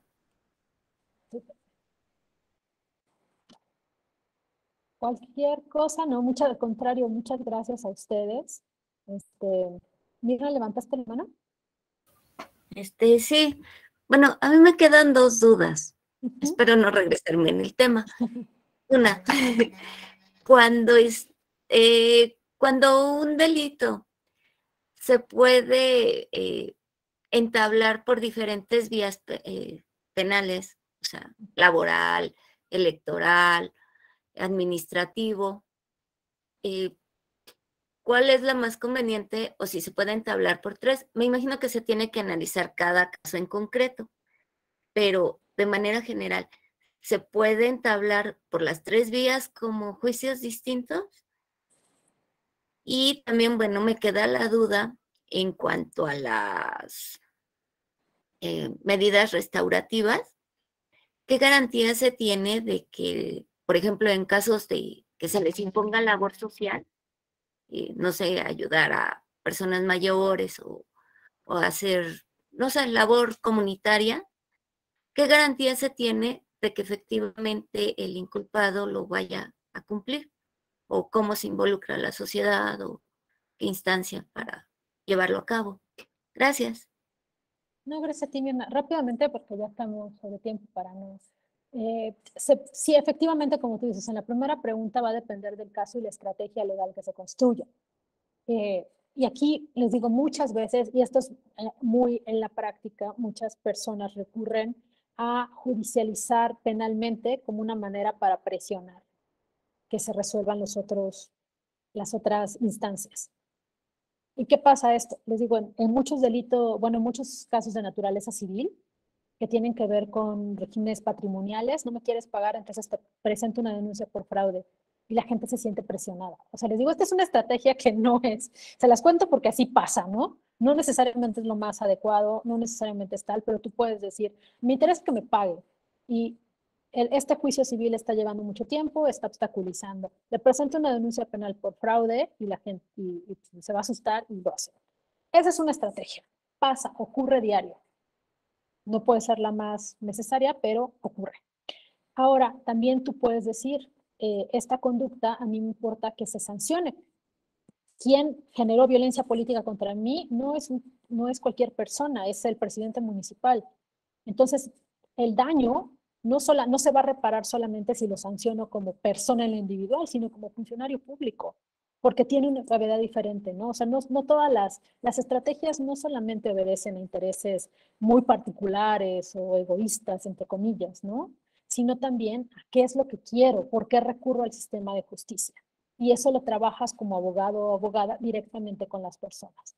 Hay personas también que no quieren judicializar, no, o sea, no quieren procesar penalmente, por más que sean delitos. O sea, por más que sea una conducta que puede vincularse por delitos, dicen no, porque ahí voy a tener que comparecer ante una audiencia, no quiero contar lo que me digan, prefiero que se lleve en materia civil y es más tradicional escrita donde yo no tenga más que escribir mi declaración y presentarla y no quiero saber nada.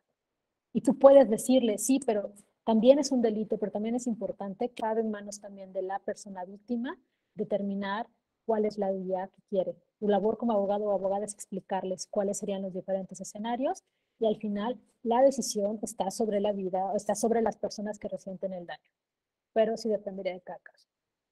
Y lo que quieres ganar con estos procesos.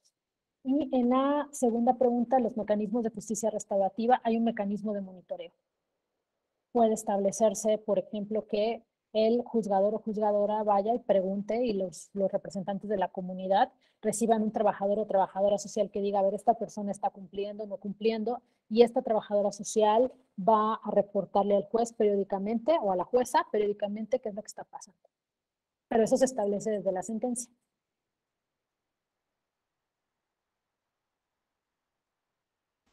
Gracias. No, a ti.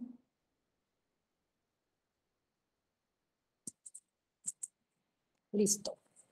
No sé si existe otra pregunta, si no, Alonso, muchísimas gracias. Aquí cerramos la primera sesión. Muchísimas gracias, Gladys, a todas, a todos por su participación, por su asistencia. De verdad estamos muy contentos, no solo por el diplomado, sino por esta clase. Gladys, como vieron, es una experta en derecho penal, pone ejemplos, es muy didáctica. Entonces, pues bueno, felicidades, Gladys, muchísimas gracias. Nos vemos el día de mañana. Hasta mañana.